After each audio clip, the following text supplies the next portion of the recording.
കേരള മുസ്ലിം ചരിത്രം മഖ്ദൂമിന് മുമ്പ് എന്ന പ്രസക്തമായ ഒരു ടോപ്പിക്കാണ് നമുക്ക് ഡിസ്കസ് ചെയ്യാനുള്ളത്. പൊതുവെ മഖ്ദൂമാനന്തര കേരളത്തെക്കുറിച്ച് നമ്മൾ പലപ്പോഴും ചർച്ചകളും ആർട്ടിക്കിളും മറ്റൊക്കെ കാണാറുണ്ട്. വിസിബിളായ കുറെ സോഴ്സുകൾ അഥവാ ഡോക്യുമെന്റ്സ് നമുക്ക് ലഭിക്കുന്നു എന്നതുകൊണ്ടാണ് അത്തരം ചർച്ചകൾ സ്വാഭാവികമായും ഉണ്ടാകുന്നത്. എന്നാൽ അതിനു മുമ്പുള്ള കാലം പലപ്പോഴും അനാവരണം ചെയ്യാതെ കിടക്കുകയാണ്. ഈസിയായ ഒരു ചരിത്ര പഠനത്തിന് അവിടെ സാധ്യതയില്ല എന്നതോട് കൊണ്ടുകൂടിയാണ്. കാരണം നമ്മുടെ സോഴ്സുകൾ പലപ്പോഴും വ്യത്യസ്തമാണ്. രേഖീയമായ സോഴ്സുകൾ മാത്രമല്ല ചരിത്രത്തിന്റെ ഉപാദാനം ആയി മാറുന്നത്, അതല്ലാത്ത സോഴ്സുകളും നാം സ്വീകരിക്കേണ്ടതുണ്ട്.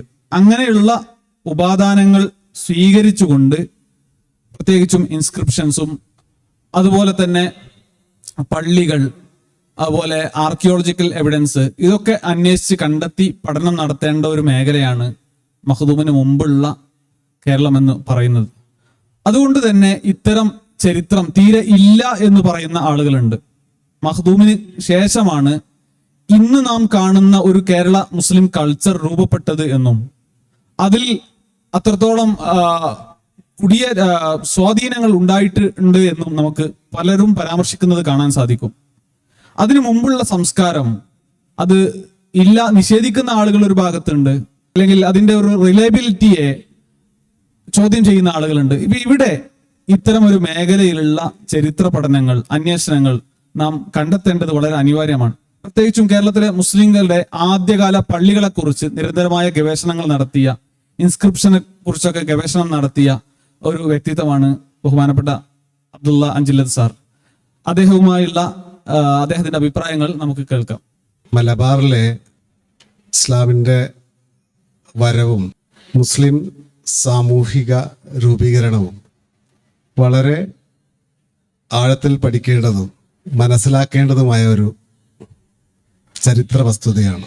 പൊതുവെ കേരളത്തിന്റെ മധ്യകാല ചരിത്രം എഴുതിയിരിക്കുന്നതും ബ്രാഹ്മണ കുടിയേറ്റവും അതുണ്ടാക്കിയെടുത്ത ക്ഷേത്ര കേന്ദ്രീകൃതമായ ഒരു സാമൂഹ്യ രൂപീകരണമായിട്ടാണ്. അത് MGS ആകട്ടെ, രാജൻകുരിക്കളാകട്ടെ, കേശവൻ വെളുത്താട്ടാകട്ടെ.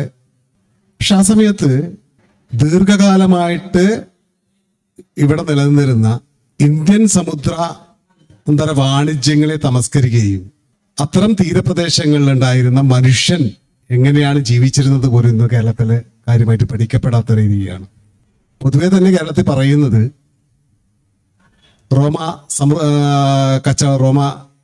റോമക്കാരുടെ കച്ചവടത്തിന് ശേഷം കേരളത്തിന്റെ ചരിത്രം തന്നെ ശൂന്യമാണെന്നാണ്. 5 നൂറ്റാണ്ടുകൾ കച്ചവട ബന്ധങ്ങളെ ഉണ്ടായിട്ടില്ല എന്നുള്ളതാണ്.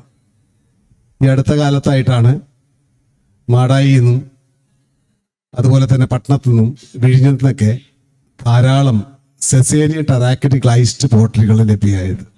അപ്പോഴിവർ പറയുന്നുണ്ട്, പൊതുവെ MGSനെ പോലത്തെ അവർ പറയുന്ന ഒരു വാദമാണ്, മലബാറിൽ ഇസ്ലാം വന്നിരിക്കുന്നത് 12-ാം നൂറ്റാണ്ടിലാണ്, മലബാറിലെ പള്ളി ഉണ്ടാക്കിയിരിക്കുന്നത് 12-ാം നൂറ്റാണ്ടിലാണെന്നൊരു വാദവും കൂടിയുണ്ട്. ഇതിൽ പഠിക്കേണ്ട പ്രധാനപ്പെട്ട ഒരു കാര്യം, റോമൻ കച്ചവടക്കാരുടെ ഇന്ത്യൻ സമുദ്രത്തിൽ ഉണ്ടായിരുന്ന ആധിപത്യം നഷ്ടപ്പെട്ടതോട് കൂടിയിട്ടാണ് സസേനിയൻ സ്റ്റേറ്റ് ഇന്ത്യൻ സമുദ്രത്തിന് മേൽ വലിയ തോതിലുള്ള സ്വാധീനം ഉണ്ടാക്കിയെടുത്തിട്ടുണ്ടായിരുന്നു. അതോടെ തന്നെ ഉപല്ല പോർട്ട് ഏറ്റവും പ്രധാനപ്പെട്ട ഒരു പോർട്ടായിട്ട് മാറുകയും ചെയ്യുന്നുണ്ട്. റോമാക്കാർക്ക് ഏറ്റവും ആവശ്യമുണ്ടായ 2 സാധനങ്ങളായിരുന്നു, കുരുമുളകും മറ്റൊന്ന് ചൈനീസ് സിൽക്കുമായിരുന്നു. ഇത് ലഭ്യമാകുന്നതിന് വേണ്ടി സസേനിയൻ കച്ചവടക്കാരെ കടന്നുകൊണ്ട് എത്യോപ്യൻ ക്രിസ്ത്യൻസ് ഇതുമായിട്ട് ജസ്റ്റീനിയൻ അഗ്രിമെന്റ് ഉണ്ടാക്കുകയും അങ്ങനെ ധാരാളം കുരുമുളകും സിൽക്കും റോമാ സാമ്രാജ്യത്തിനകത്തേക്ക് എത്തിക്കുന്നതായിട്ട് കാണാൻ പറ്റും. ഇസ്ലാമിന്റെ ആവിർഭാവത്തിന് ഒരു 10-15 വർഷത്തിന് മുൻപ് തന്നെ ഉപല്ല പോർട്ട്, അതായത് സസേനിയൻ തുറമുഖക്കാരുടെ ഏറ്റവും പ്രധാനപ്പെട്ട തുറമുഖമായിരുന്ന ഉപല്ല പോർട്ട് ഒരു മിലിറ്ററി ഔട്ട് പോസ്റ്റ് ആയിട്ട് മാറുകയും കാർവിയൻ റൂട്ട്സിലൂടെ കച്ചവടക്കാർക്ക് സഞ്ചരിക്കാനുള്ള സെക്യൂരിറ്റി ഇല്ലാതാവുകയും ചെയ്യുന്നുണ്ട്.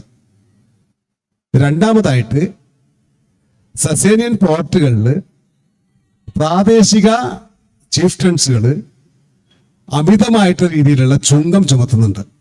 ഇത് രണ്ടും ഇന്ത്യൻ സമുദ്രാന്തര വാണിജ്യങ്ങളെ പ്രത്യേകിച്ചും പേർഷ്യൻ ഉൾക്കടലിൽ നിന്ന് മാറ്റിക്കൊണ്ട് റെഡ് സീ തീരങ്ങളിലേക്ക് മാറ്റുന്നതായിട്ട് കാണാൻ പറ്റും. ഇതോട് കൂടിയിട്ട് ജൂയിഷ് പേർഷ്യ കച്ചവടക്കാര് കാര്യമായിട്ടും മക്കയിലേക്ക് കടന്നു പോകുന്ന കാർവിയൻ റൂട്ട്സിലേക്ക് താമസം മാറ്റുകയും മലബാറിലേക്കുള്ള കച്ചവടം നടത്തുന്നതായിട്ട് കാണാൻ പറ്റും. ഇതോടുകൂടിയാണ് യഹൂദന്മാർ കാര്യമായിട്ട് മലബാറിലേക്ക് വരുന്ന ഒരു കാലഘട്ടം അതാണ്. ഈ രണ്ട് വസ്തുത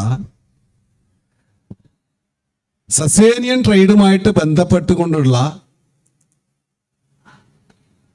തുറമുഖത്ത് ചെങ്കടൽ തീരത്തെത്തുന്ന സഫർ ഡഫർ തുറമുഖത്തെത്തുന്ന എല്ലാ സാധനങ്ങളും കാർവിയൻ റൂട്ട്സിലൂടെ മക്ക ക്രോസ് ചെയ്തുകൊണ്ട് മാത്രമേ പോകാൻ പറ്റുമായിരുന്നു ആ സമയത്ത്.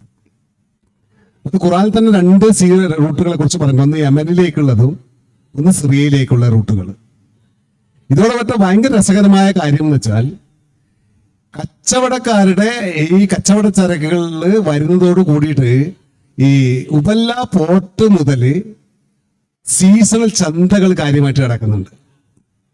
ഈ ചന്തകള് മക്കൾക്ക് സമീപത്തെത്തുന്നതോട് കൂടിയിട്ട് അതൊരു മക്ക സമയത്ത് ഈ കച്ചവടക്കാരുടെ കച്ചവടത്തിനോടൊപ്പം തന്നെ ഒരു സാംസ്കാരികമായിട്ടുള്ള വലിയ തോതിലുള്ള ഇന്ററാക്ഷൻ കൂടി നടക്കുന്നുണ്ട് കച്ചവടത്തോടൊപ്പം തന്നെ. ഈ ഇന്ററാക്ഷൻ വളരെ ഇമ്പോർട്ടൻ്റ് ആണ്. ഇസ്ലാമിന്റെ ആദ്യകാലത്ത് തന്നെ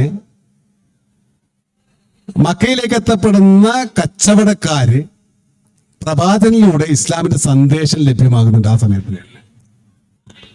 അത് പ്രധാനപ്പെട്ട കാര്യം ഈ ചന്തകൾ പ്രധാനമായിട്ട് പങ്കുവച്ചിട്ടുണ്ട് ആ സമയത്ത്. ഈ ചന്തകൾ വെച്ചുകൊണ്ടാണ് ആ സമയത്ത് ജാഹിലിയ കാലത്ത് ഏറ്റവും കൂടുതൽ ഇന്ററാക്ട് ചെയ്തിരുന്നത്. കവിതകളെ കുറിച്ചിട്ട് വലിയ തോതിൽ ഇന്ററാക്ട് ചെയ്തിട്ടുണ്ട്. ഈ ചന്തകളുടെ വൈകുന്നേരങ്ങളിൽ ഈ ഫിലോസഫി, ഈ പൊളിറ്റിക്സ്, അതുപോലെ തന്നെ ഈ ഈ മതങ്ങളെ കുറിച്ചുള്ള സംവാദങ്ങൾ, സമൂഹത്തെക്കുറിച്ചുള്ള സംവാദം, നിരവധി സംവാദങ്ങളാണ് സായനങ്ങൾ നടന്നുകൊണ്ടിരിക്കുന്നത്. ഇത്തരം ചന്തകളിൽ പ്രവാചകനും ഇത്തരത്തിലുള്ള ഈ ഇന്ററാക്ഷൻ നടന്നതായിട്ട് കാണാൻ പറ്റും. ഇന്ററാക്ഷൻ നടത്തിയതായിട്ട്. മക്ക എന്ന് പറയുന്നത് അറേബ്യൻ പെനൂസിലയെ മുഴുവനും ബന്ധിപ്പിച്ചു നിർത്തുന്ന ഒരു ആരാധന കേന്ദ്രം എന്നതിനപ്പുറത്തേക്കായിട്ട് അറേബ്യൻ പെനൂസിലേക്ക് മുഴുവനും പോകുന്ന കച്ചവട പാതകൾ മുഴുവനും മക്ക ക്രോസ് ചെയ്തിട്ട് മാത്രമേ പോകാൻ പറ്റൂ.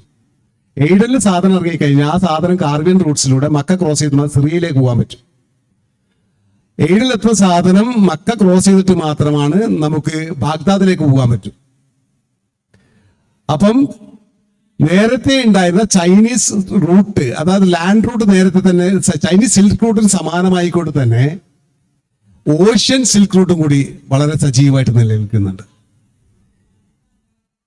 ഈ സസേനിയൻ സമയത്ത് തന്നെ അറബി കച്ചവടക്കാരുടെ കാര്യമായിട്ടുള്ള സാന്നിധ്യം മലബാറിൽ ഉണ്ടായിട്ടുണ്ട്.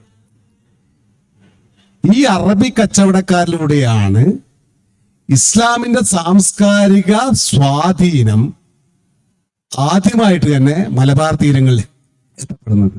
അതായത് ഉൽപാദനങ്ങളുടെ കൈമാറ്റത്തോടൊപ്പം തന്നെ വലിയൊരു സംസ്കാരത്തിന്റെ വിനിമയം അല്ലെങ്കിൽ കൈമാറ്റം കൂടി നടന്നപ്പെട്ടു എന്നുള്ളതാണ് ഇത് കാണിക്കുന്നത്. അല്ലാണ്ട് MGSO മറ്റുള്ളവരെ വാദിക്കുന്നത് പോലെ ഇവർ പറയുന്ന പ്രധാന തരീസപ്പള്ളി കോപ്പർ പ്ലേറ്റിലൂടെയാണ് മുസ്ലിങ്ങളുടെ പ്രസൻസ് മലബാറിൽ കാണുന്നത് എന്ന് പറയുന്നത് ഉണ്ടെങ്കിലും അതൊരു ടെമ്പററി സെറ്റിൽമെന്റ് ആണെന്നും അല്ലാതെ കച്ചവടക്കാരും അല്ലെങ്കിൽ ഒരു സാമൂഹ്യ രൂപീകരണത്തിന്റെ ഭാഗമായിട്ടുണ്ടായിരുന്ന ഒരു സെറ്റിൽമെന്റ് അല്ല എന്ന് പറയുന്നുണ്ട്.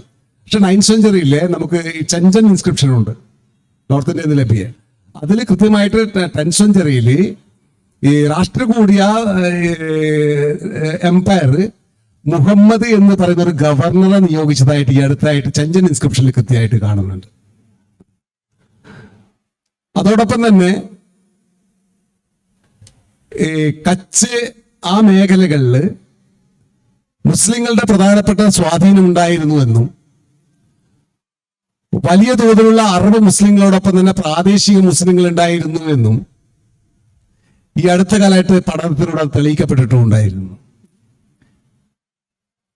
പക്ഷെ ഈ വാദങ്ങളൊന്നും കാര്യമായിട്ട് എടുക്കാത്ത പ്രധാന കാരണം തന്നെ നമ്മുടെ മലബാറിലേക്കുള്ള ഇസ്ലാമിന്റെ വരവിനെ നാം പ്രധാനമായിട്ടും ആശ്രയിച്ചിരുന്നത് മാലിക് ഇബ്നു ദിനാറിന്റെ വരവും പള്ളി നിർമ്മാണവുമാണ് ഇസ്ലാമിന്റെ മലബാറിലേക്കുള്ള വരവിനെ ഉണ്ടാക്കിയെടുത്തത് എന്നൊരു വാദം ഇത് പ്രധാനമായിട്ട് നിൽക്കുന്നുണ്ട്. അതാ ചേരമൻ പെരുമാളുടെ മതപരിവർത്തനവും അദ്ദേഹത്തിന്റെ മക്കത്ത് പോക്കും ദീർഘകാലത്ത് അവിടുത്തെ താമസവും അത് കഴിഞ്ഞതിന് ശേഷം മാലിക് ഇബ്നു ദിനാറും സംഘവും മലബാറിലേക്ക് വന്നു 10 പള്ളികൾ ഉണ്ടാക്കിയെന്ന് വാദിക്കുന്ന പ്രധാനമായ ഒരു സോഴ്സ് നമ്മുടേത് താരിഖുൽ ദുഹറുൽ ഫി ഇസ്ലാം ഫി മലബാർ എന്ന എഴുത്ത് ഗ്രന്ഥമാണ്. ആ ഗ്രന്ഥത്തിൽ നിന്നാണ് പ്രധാനമായിട്ടും നമ്മുടെ സൈനുദ്ദീൻ മക്തൂമിന്റെ തൗഫത്തുൽ മുജാഹിദിന്റെ 2ാമത്തെ ചാപ്റ്ററിൽ കാണാൻ പറ്റും മലബാറിലേക്കുള്ള ഇസ്ലാമിന്റെ ആഗമനം എന്ന സ്റ്റോറി വരുന്നത്. പക്ഷെ ആ ടെക്സ്റ്റ്, ആ അറബിക് ടെക്സ്റ്റ് കാര്യമായിട്ട് പഠിച്ചു കഴിഞ്ഞാൽ ഭയങ്കര വൈവിധ്യയിൽ കാണുന്നതെന്ന് വെച്ചാൽ ഈ ചാലിയത്ത് മാലിക് ഇബ്നു അബീബ് പള്ളി ഉണ്ടാക്കിയപ്പോൾ അതിന്റെ പടിഞ്ഞാറ് വശത്തെ അതിരായിട്ട് കാണിക്കുന്നത് സൈത്തൂണിൽ നിന്നുള്ള ഒരു ഇസ്ലാമിക് ജുറിസ്റ്റിന്റെ വീടിന്റെ അതിരായിട്ടാണ്. ഇത് കാണിക്കുന്നത് തന്നെ ടെക്സ്റ്റ് കോൺട്രഡിക്ഷൻ നിൽക്കുന്നു എന്നുള്ളതാണ്. അതായത് മാലിക് ബിൻ ദിനാറിന്റെ വരവിന് മുൻപ് തന്നെ സൈത്തൂണിലെ ഷാങ്ഹോങ് എന്നുള്ള ചൈനീസ് ഇസ്ലാമിക് ഈ നിയമ പണ്ഡിതൻ മലബാറിലെത്തി താമസം തുടങ്ങിയെന്ന് കാണിക്കുമ്പം ടെക്സ്റ്റ് കോൺട്രാസ്റ്റ് നിൽക്കുന്നു. 2ാമത്തെ ടെക്സ്റ്റിൽ പറയുന്നത് മലബാറിലെ പള്ളി നിർമ്മിക്കുകയും 10 കാലിമാർ നിയമിച്ചതോടൊപ്പം തന്നെ 5 പ്രധാനപ്പെട്ട കച്ചവട കേന്ദ്രങ്ങളിൽ ഷഹബന്ദർമാരെ നിയമിച്ചു എന്ന് പറയുന്നുണ്ട്. ഈ ഷഹബന്ദർമാരുടെ ടെർമിനോളജി വരുന്നത് തന്നെ 16th സെഞ്ചുറിക്ക് ശേഷമാണ് എന്നുള്ളതാണ്. അതിനു മുൻപ് പൊതുവെ റെക്സോണ മാർഗ്രേറ്റിന്റെ 3 നൂറ്റാണ്ടുകളിലെ ഈഡൻ പോർട്ടിനെ കുറിച്ചുള്ള പഠനമുണ്ട് കൃത്യമായിട്ട്.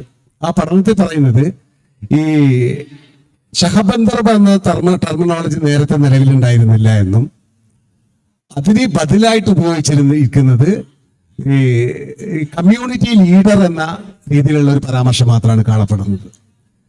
ഈ ഷഹബന്ദർ എന്നുള്ള ടെർമിനോളജി നമുക്ക് ഈ ഇബ്നു ബത്തൂത്തന്റെ സഞ്ചാര ചരിത്രത്തിൽ കാര്യമായിട്ട് പറയുന്നുണ്ട്. കോഴിക്കോട് ഷാബന്ദറിനെ കുറിച്ച് പറയുന്നുണ്ട്. അതോടൊപ്പം തന്നെ കൊല്ലത്തെ ഷാബന്ദറിനെ കുറിച്ച് പറയുന്നുണ്ട്. ഈ ടെക്സ്റ്റിൽ കോൺട്രഡിക്ഷൻ ഉണ്ട്. 2 കാര്യങ്ങളാണ്. ഈ ടെക്സ്റ്റ് എഴുതിയിരിക്കുന്നത് ഒരു 15-16 നൂറ്റാണ്ട് ഇടയിൽ എഴുതിയിരിക്കുന്ന ആളുടെ ആ കാലത്തുണ്ടായിരുന്ന ചില ടെർമിനോളജികള് പഴയ കാലത്ത് നാം പാരമ്പര്യമായിട്ട് വാമൊഴി വഴക്കത്തിലൂടെ പറഞ്ഞു വന്നിരുന്നതിലേക്ക് കണ്ടു ചേർക്കപ്പെട്ടു എന്നുള്ളതാണ് ഈ ടെക്സ്റ്റിന് ഉണ്ടാകുന്ന ഒരു കുഴപ്പം. യഥാർത്ഥത്തിൽ മാലിക് ഇബ്നു ദിനാറിന്റെ വരവാണ് പള്ളി നിർമ്മാണത്തിന് കേരളത്തിലെ ഇസ്ലാമിന്റെ സാമൂഹ്യ രൂപീകരണത്തിന് ഉണ്ടായിരുന്ന പ്രധാന കാരണം എന്ന് പറയുന്നതിനേക്കാൾ ലോജിക്കും ചരിത്ര വസ്തുതയും നമുക്ക് ലഭ്യമാകുന്ന ആർക്കിയോളജിക്കൽ എവിഡൻസും കാണിക്കുന്നത് മലബാറിലേക്കുള്ള ഇന്ത്യൻ സമുദ്രാന്തരമായിട്ടുള്ള കച്ചവട ബന്ധത്തിന്റെ ഭാഗമായിട്ട് കൊണ്ടാണ്, കച്ചവടത്തിന്റെ സാധനങ്ങളുടെ കൈമാറ്റത്തോടൊപ്പമാണ് ഇസ്ലാമിന്റെ ഒരു സാംസ്കാരിക വിനിമയം ഇവിടെ നടന്നു എന്നുള്ളതാണ്. കേരളത്തിലേക്ക് മാലിക് ബിൻ ദിനാർ റളിയല്ലാഹു അൻഹു അല്ലാത്ത മറ്റു സ്വഹാബിമാരും വന്നു. ഇപ്പൊ ഇസ്ലാംകോട് സ്വഹാബിമാരുടെ അവശേഷിപ്പുകളുണ്ട്. അതുപോലെ അത് നമുക്ക് പറയാം. പൊതുവെ പറഞ്ഞാലേ നമ്മുടെ ഒരു മലബാറിലെ മുസ്ലിങ്ങളുടെ ഓറൽ ട്രഡിഷൻ ഭയങ്കരമാണ്. പൊതുവെ പറഞ്ഞാല് നമ്മൾ പല കബറുകളും പോയിട്ട് പരിശോധിച്ച് നോക്കിയാൽ, ഞാൻ ഇൻസ്ക്രിപ്ഷൻ പരിശോധിച്ച് നോക്കിയാൽ ആ പ്രാദേശിക, ഇത് ചരിത്ര വസ്തുതയാണ് കേട്ടോ. ഇതില് നമ്മുടെ ഓറൽ ട്രഡിഷനെ ഞാൻ ഗണ്ണിക്കുന്നതല്ല, വസ്തുത ചരിത്രത്തെ ഇൻസ്ക്രിപ്ഷൻ എഴുതി വെക്കുന്നത് എന്തുകൊണ്ടാണ്? ഭാവി തലമുറക്ക് അത് കാണുവാനും പഠിക്കാനും വേണ്ടിക്കാണ് ശിലാരേഖകൾ എഴുതി വെക്കുന്നത്. നമ്മളിപ്പോ ഇരിക്കൂർ പോയി കഴിഞ്ഞാല് പൊതുവെ ഇരിക്കൂർ നിലാമറ്റം പോയി കഴിഞ്ഞാൽ പറയും ഇത് ഹിജ്റ 5 ഇൻസ്ക്രിപ്ഷൻ ഉണ്ടെന്നാണ്, അല്ലെങ്കിൽ അതിന് ശേഷമുള്ള ഇസ്ലാമിക മുസ്ലിം പ്രബോധക സംഘത്തിന്റെ കബറുകളാണ് അവിടെ ഉള്ളതെന്നാണ്. പക്ഷെ ആ ലിഖിതം പരിശോധിച്ച് നോക്കിയാൽ അത് പറയുന്ന മറ്റ് ചില കഥകളാണ്. എന്താണ് അത് പൊതുവെ പറഞ്ഞ എൻ്റെ അഭിപ്രായത്തിൽ, എൻ്റെ പഠനത്തിൽ എനിക്ക് തോന്നിയത്, കേരളത്തിലേക്ക് കാര്യമായിട്ട് സഹാബിമാരുടെ പ്രബോധന സംഘത്തിന്റെ വരവ് മലബാറിലേക്ക് ഉണ്ടായി എന്ന് ഇന്ന് നിലവിലുള്ള വസ്തുത വെച്ചുകൊണ്ട് നമുക്ക് ടെക്സ്റ്റോ അല്ലെങ്കിൽ അതോടൊപ്പം തന്നെ ഇൻസ്ക്രിപ്ഷനോ ലഭ്യമല്ല എന്നുള്ളതാണ്. രണ്ടാമത്തെ പ്രധാന കാരണം, മലബാറിലേക്ക് ഇസ്ലാമിന്റെ ആഗമനവും 10 പള്ളിയും നിർമ്മിച്ചു, 10 കാലിമാരെ നിയമിച്ചു, 5 ഷാർബന്ദർമാരെ നിയമിച്ചു. മാലിക് ബിൻ ഹബീബും അദ്ദേഹത്തിന്റെ ഭാര്യയും അദ്ദേഹത്തിന്റെ സന്താന പരമ്പര മുഴുവനും മലബാർ താമസാക്കുന്നുണ്ട് സ്ഥിരമായിട്ട്. ആ ടെക്സ്റ്റ് അവസാനം പറയുന്നത് ഇങ്ങനെയാണ്: റംസാൻ മാസം 27 രാത്രി അദ്ദേഹം മാലിക് ബിൻ ഹബീബ് പ്രാർത്ഥിക്കുന്നുണ്ട്, അള്ളാഹുവൻ ഞങ്ങളെ ഏൽപ്പിച്ച ഒരു ദൗത്യം ഞങ്ങൾ പൂർണ്ണമായിട്ടും മലബാറിൽ പൂർത്തീകരിച്ചു. ഞങ്ങളുടെ സന്താനങ്ങളെയും സന്താനങ്ങളെയും കാളിമാരും പണ്ഡിതന്മാരും ആക്കി നീ മാറ്റി തീർക്കണമെന്ന് പറയുന്നുണ്ട്. പക്ഷെ നമുക്ക് ജീനിയോളിക്കൽ ലീനേജ് പരിശോധിച്ച് നോക്കിയാൽ മാലിക് ബിൻ ഹബീബിന്റെയോ മാലിക് ബിൻ ദിനാറിന്റെയോ ലീനേജുമായി ബന്ധപ്പെടുന്ന ഒരു ശിലാരേഖയോ ഒരു ടെക്സ്റ്റൽ എവിഡൻസോ നമുക്ക് ലഭ്യമായിട്ടില്ല ഇതുവരെ. അപ്പൊ നിങ്ങൾ നോക്കുക, മക്തൂമിന്റെ ജീനിയോളജി വളരെ കൃത്യമായിട്ട് ലീനേജ് നമുക്ക് ലഭ്യമാണ്. അതിനു മുമ്പ് വളവട്ടെടുക്കുന്ന ബുഹാരി ട്രഡീഷനെ കുറിച്ച്, ബുഹാരി ഖാലിമാരെ കുറിച്ചുള്ള ജീനിയോളിക്കൽ ലീനേജ് കൃത്യമായിട്ട് ലഭ്യമാണ്. പക്ഷെ എന്തുകൊണ്ടാണ് ഇത്രയും വളരെ ശക്തമായിട്ട് ഉള്ള ഒരു ജീനിയോളിക്കൽ ലീനേജിനെ കുറിച്ചിട്ട് നമുക്ക് മാലിക് ബിൻ ഹബീബിന്റെ പള്ളി നിർമ്മാണത്തിന് ശേഷം അവരുടെ വംശാവലിയെ കുറിച്ചിട്ടുള്ള ഒരു ടെക്സ്റ്റിലോ അല്ലെങ്കിൽ ഒരു ഇൻസ്ക്രിപ്ഷനോ മലബാർ ഇന്ന് വരെ കണ്ടെടുക്കാൻ പറ്റിയിട്ടില്ല എന്നതാണ്. നഷ്ടപ്പെട്ടത് ആവാൻ സാധ്യതയില്ലേ? ഇപ്പൊ പലപ്പോഴും പോർച്ചുഗീസ് ആക്രമണങ്ങൾ, പൊന്നാനി പള്ളി, അതുപോലെ മിസ്കാൽ പള്ളി, ഇങ്ങനെയുള്ള പള്ളികളൊക്കെ ആക്രമിക്കപ്പെടും. ചാലിയം പള്ളി അടക്കം, ചാലിയം പള്ളി കംപ്ലീറ്റ് നശിപ്പിക്കപ്പെട്ടതാണല്ലോ. മഖ്ദൂം അത് തുഹഫത്തുൽ മുജാഹിദിലും അതുപോലെ ഫതുഹുൽ മുബീനിലൊക്കെ പരാമർശിക്കുന്നുണ്ട്. അപ്പൊ അത്തരം ഒരു സാധ്യത നിലനിൽക്കുന്നില്ലേ? പിന്നെ കോഴിക്കോട് ഖാദിമാരുടെ ചരിത്രത്തിൽ മറ്റൊരു കാര്യം പറയുന്നുണ്ട്. അവര് പാരമ്പര്യമായി എഴുതി വെച്ചിരുന്ന രേഖകൾ അത് പിന്നീട് 19-ാം നൂറ്റാണ്ടിന്റെ അവസാനത്തിൽ നഷ്ടപ്പെടുന്നുണ്ട്. പിന്നീട് അത് ലഭിക്കാൻ വേണ്ടി രാജാജി സർക്കാരിന്റെ നേതൃത്വത്തിൽ വളരെ ഏറനാട്, വള്ളുവനാട്, കോഴിക്കോട് താലൂക്കുകളിലും വ്യാപകമായ തെരച്ചിൽ നടത്തുന്നുണ്ട്. എന്നിട്ടൊന്നും ലഭിക്കുന്നില്ല എന്ന് പറയുന്നുണ്ട്. അപ്പൊ അങ്ങനെ നഷ്ടപ്പെടാനുള്ള ഒരു സാധ്യത.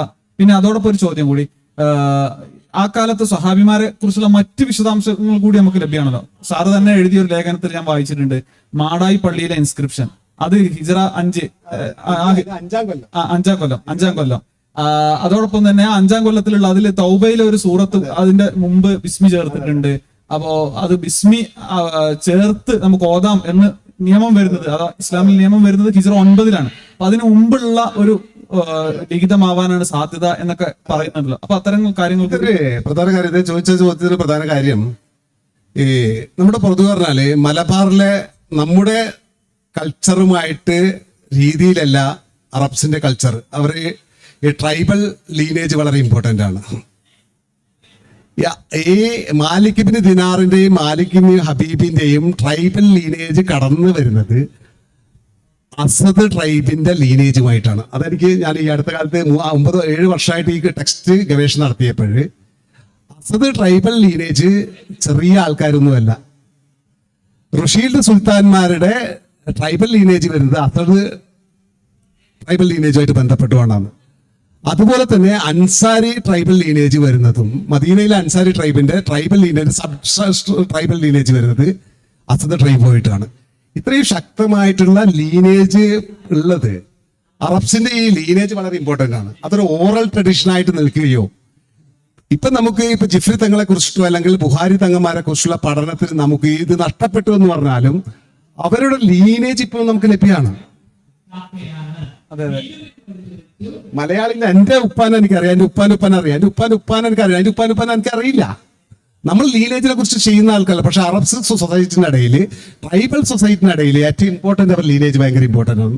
10 തലമുറയിൽ നമുക്കൊരു ഒരു കുട്ടിയോട് ചോദിച്ചാൽ അവർ കൃത്യമായിട്ട് അവർ ഉപ്പാൻ ലീനേജ് പറയും. ഇൽമുൽ അൻസാബ് എന്ന പേരിൽ ഒരു വിജ്ഞാന ശാഖ തന്നെ ഉണ്ടല്ലോ. അതെ. അപ്പൊ എന്തുകൊണ്ട് മലബാറിൽ ഇത്തരത്തിലുള്ള ഒരു ലീനേജ് പോലും അവശേഷിച്ചില്ല എന്നാണ്. അതൊരു വലിയ ക്വസ്റ്റ്യൻ ആണ് ഭാവി തലമുറ റിസർച്ച് ചെയ്യുമ്പോൾ. അപ്പൊ എനിക്ക് തോന്നുന്നത് ഈ മാലിക് ഇബ്നു ദിനാർ സംഘവും പള്ളി ഉണ്ടാക്കിയിരിക്കുന്നത് ടെക്സ്റ്റ് പറയുന്ന കാലത്തിലാണോ എന്നുള്ളത് അങ്ങേയറ്റം സംശയം നിലനിൽക്കുന്നുണ്ട്. അതായത് പ്രവാചകന്റെ കാലത്ത് തന്നെ ചേരമൻ പെരുമാള് പോയി മക്കത്ത് പോയി പ്രവാചകൻ നേരിട്ട് കണ്ടു, ഇസ്ലാം മതം സ്വീകരിച്ചു, മലബാറിലേക്ക് വന്നു, പള്ളി ഉണ്ടാക്കി എന്ന് പറഞ്ഞ കാലഘടനയിൽ എന്തെങ്കിലും കുഴപ്പങ്ങളുണ്ടോ എന്ന് പരിശോധിക്കേണ്ടിയിരിക്കുന്നു. ഇതൊരു സംശയമാണ്. റിസർച്ചർ എപ്പോഴും സംശയാലിരിക്കണം. റിസർച്ചറിന് സംശയമില്ലെങ്കിൽ റിസർച്ച് ചെയ്യാൻ പോകണ്ട. എന്താ പറയാ, ആ ടെക്സ്റ്റ് തന്നെയാണ് ശരിയെന്ന് നിങ്ങൾക്ക് തോന്നുന്നുണ്ടെങ്കിൽ നിങ്ങൾ റിസർച്ച് അവിടെ നിർത്തുക. നിങ്ങൾ എപ്പോഴും സംശയാലിരിക്കണം. റിവേഴ്സ് തിങ്ക് ചെയ്യണം എപ്പോഴും. അത് എന്തുകൊണ്ട് അങ്ങനെ പറയുന്നത്? എന്തുകൊണ്ട് ലീനേജ് ലഭിക്കുന്നില്ല? എന്തുകൊണ്ട് മലബാറിൽ ഒരു ഇൻസ്ക്രിപ്ഷൻ ഇല്ല? അതായത് അത്ര വലിയൊരു ലീനേജ് വരുന്നതാണ്. ബുഹാരി ട്രഡീഷനെ കുറിച്ചിട്ടാണെങ്കിൽ 5-10 ഇൻസ്ക്രിപ്ഷൻ നമുക്ക് ലഭ്യമാണ്. 5 ഇൻസ്ക്രിപ്ഷനുകൾ ലഭ്യമാണ്. രണ്ടാമത്തെ ക്വസ്റ്റ്യന്, റഷീൽഡ് സുൽത്താൻമാർ 13-ാം നൂറ്റാണ്ടിൽ കൊടുക്കുക 1290 വെസ്റ്റേൺ ഇന്ത്യൻ ഓഷ്യനിലും തീരങ്ങളിൽ അതുപോലെ പടിഞ്ഞാറ് ഇവിടുന്ന് മൈലാപ്പൂർ വരെയുള്ള സുന്നി പള്ളിയിലെ കാലിമാർക്കും ഖത്തീബുമാർക്കും സ്റ്റേറ്റ്മെന്റ് കൊടുക്കുന്നുണ്ട്. ഈ സ്റ്റേറ്റ്മെന്റ് കൊടുക്കുന്നതിൽ 2 സ്ഥലം ഒഴിവാണ്. ഒന്ന് കോഴിക്കോട് ഒഴിവാണ്, 2 കൊല്ലം ഒഴിവാണ്. 2 കാരണങ്ങളാണ്. കോഴിക്കോട് ആ സമയമാകുമ്പോഴേക്ക് കൃത്യമായിട്ട് ഒരു ട്രേഡ് സെന്റർ ആയിട്ട് വളർന്നു വരികയോ ഒരു മുസ്ലിം കമ്മ്യൂണിറ്റിയുടെ ഒരു പ്രധാന കേന്ദ്രമായിട്ടോ മാറിയിട്ടുണ്ടായിരുന്നില്ല. ബാക്കി എല്ലാ സ്ഥലത്തും നേരത്തെ പള്ളി ഉണ്ടാക്കി എന്ന് പറയുന്ന 8 സ്ഥലത്തെ കാലിമാർക്കും ഖത്തീബുമാർക്കും 8.5 ഈജിപ്ഷ്യൻ ഗോൾഡാണ് പാരിതോഷികമായിട്ട് കൊടുക്കുന്നത്. അതിന് പ്രധാന കാരണം 13-ാം നൂറ്റാണ്ടാകുമ്പോഴേക്ക് 3 പ്രധാന കാരണങ്ങൾ നടക്കുന്നുണ്ട് ഇസ്ലാമിക് ലോകത്ത്. ഒന്ന്, അബ്ബാസിദ് കാലിഫേറ്റിന്റെ തകർച്ച വരുന്നു.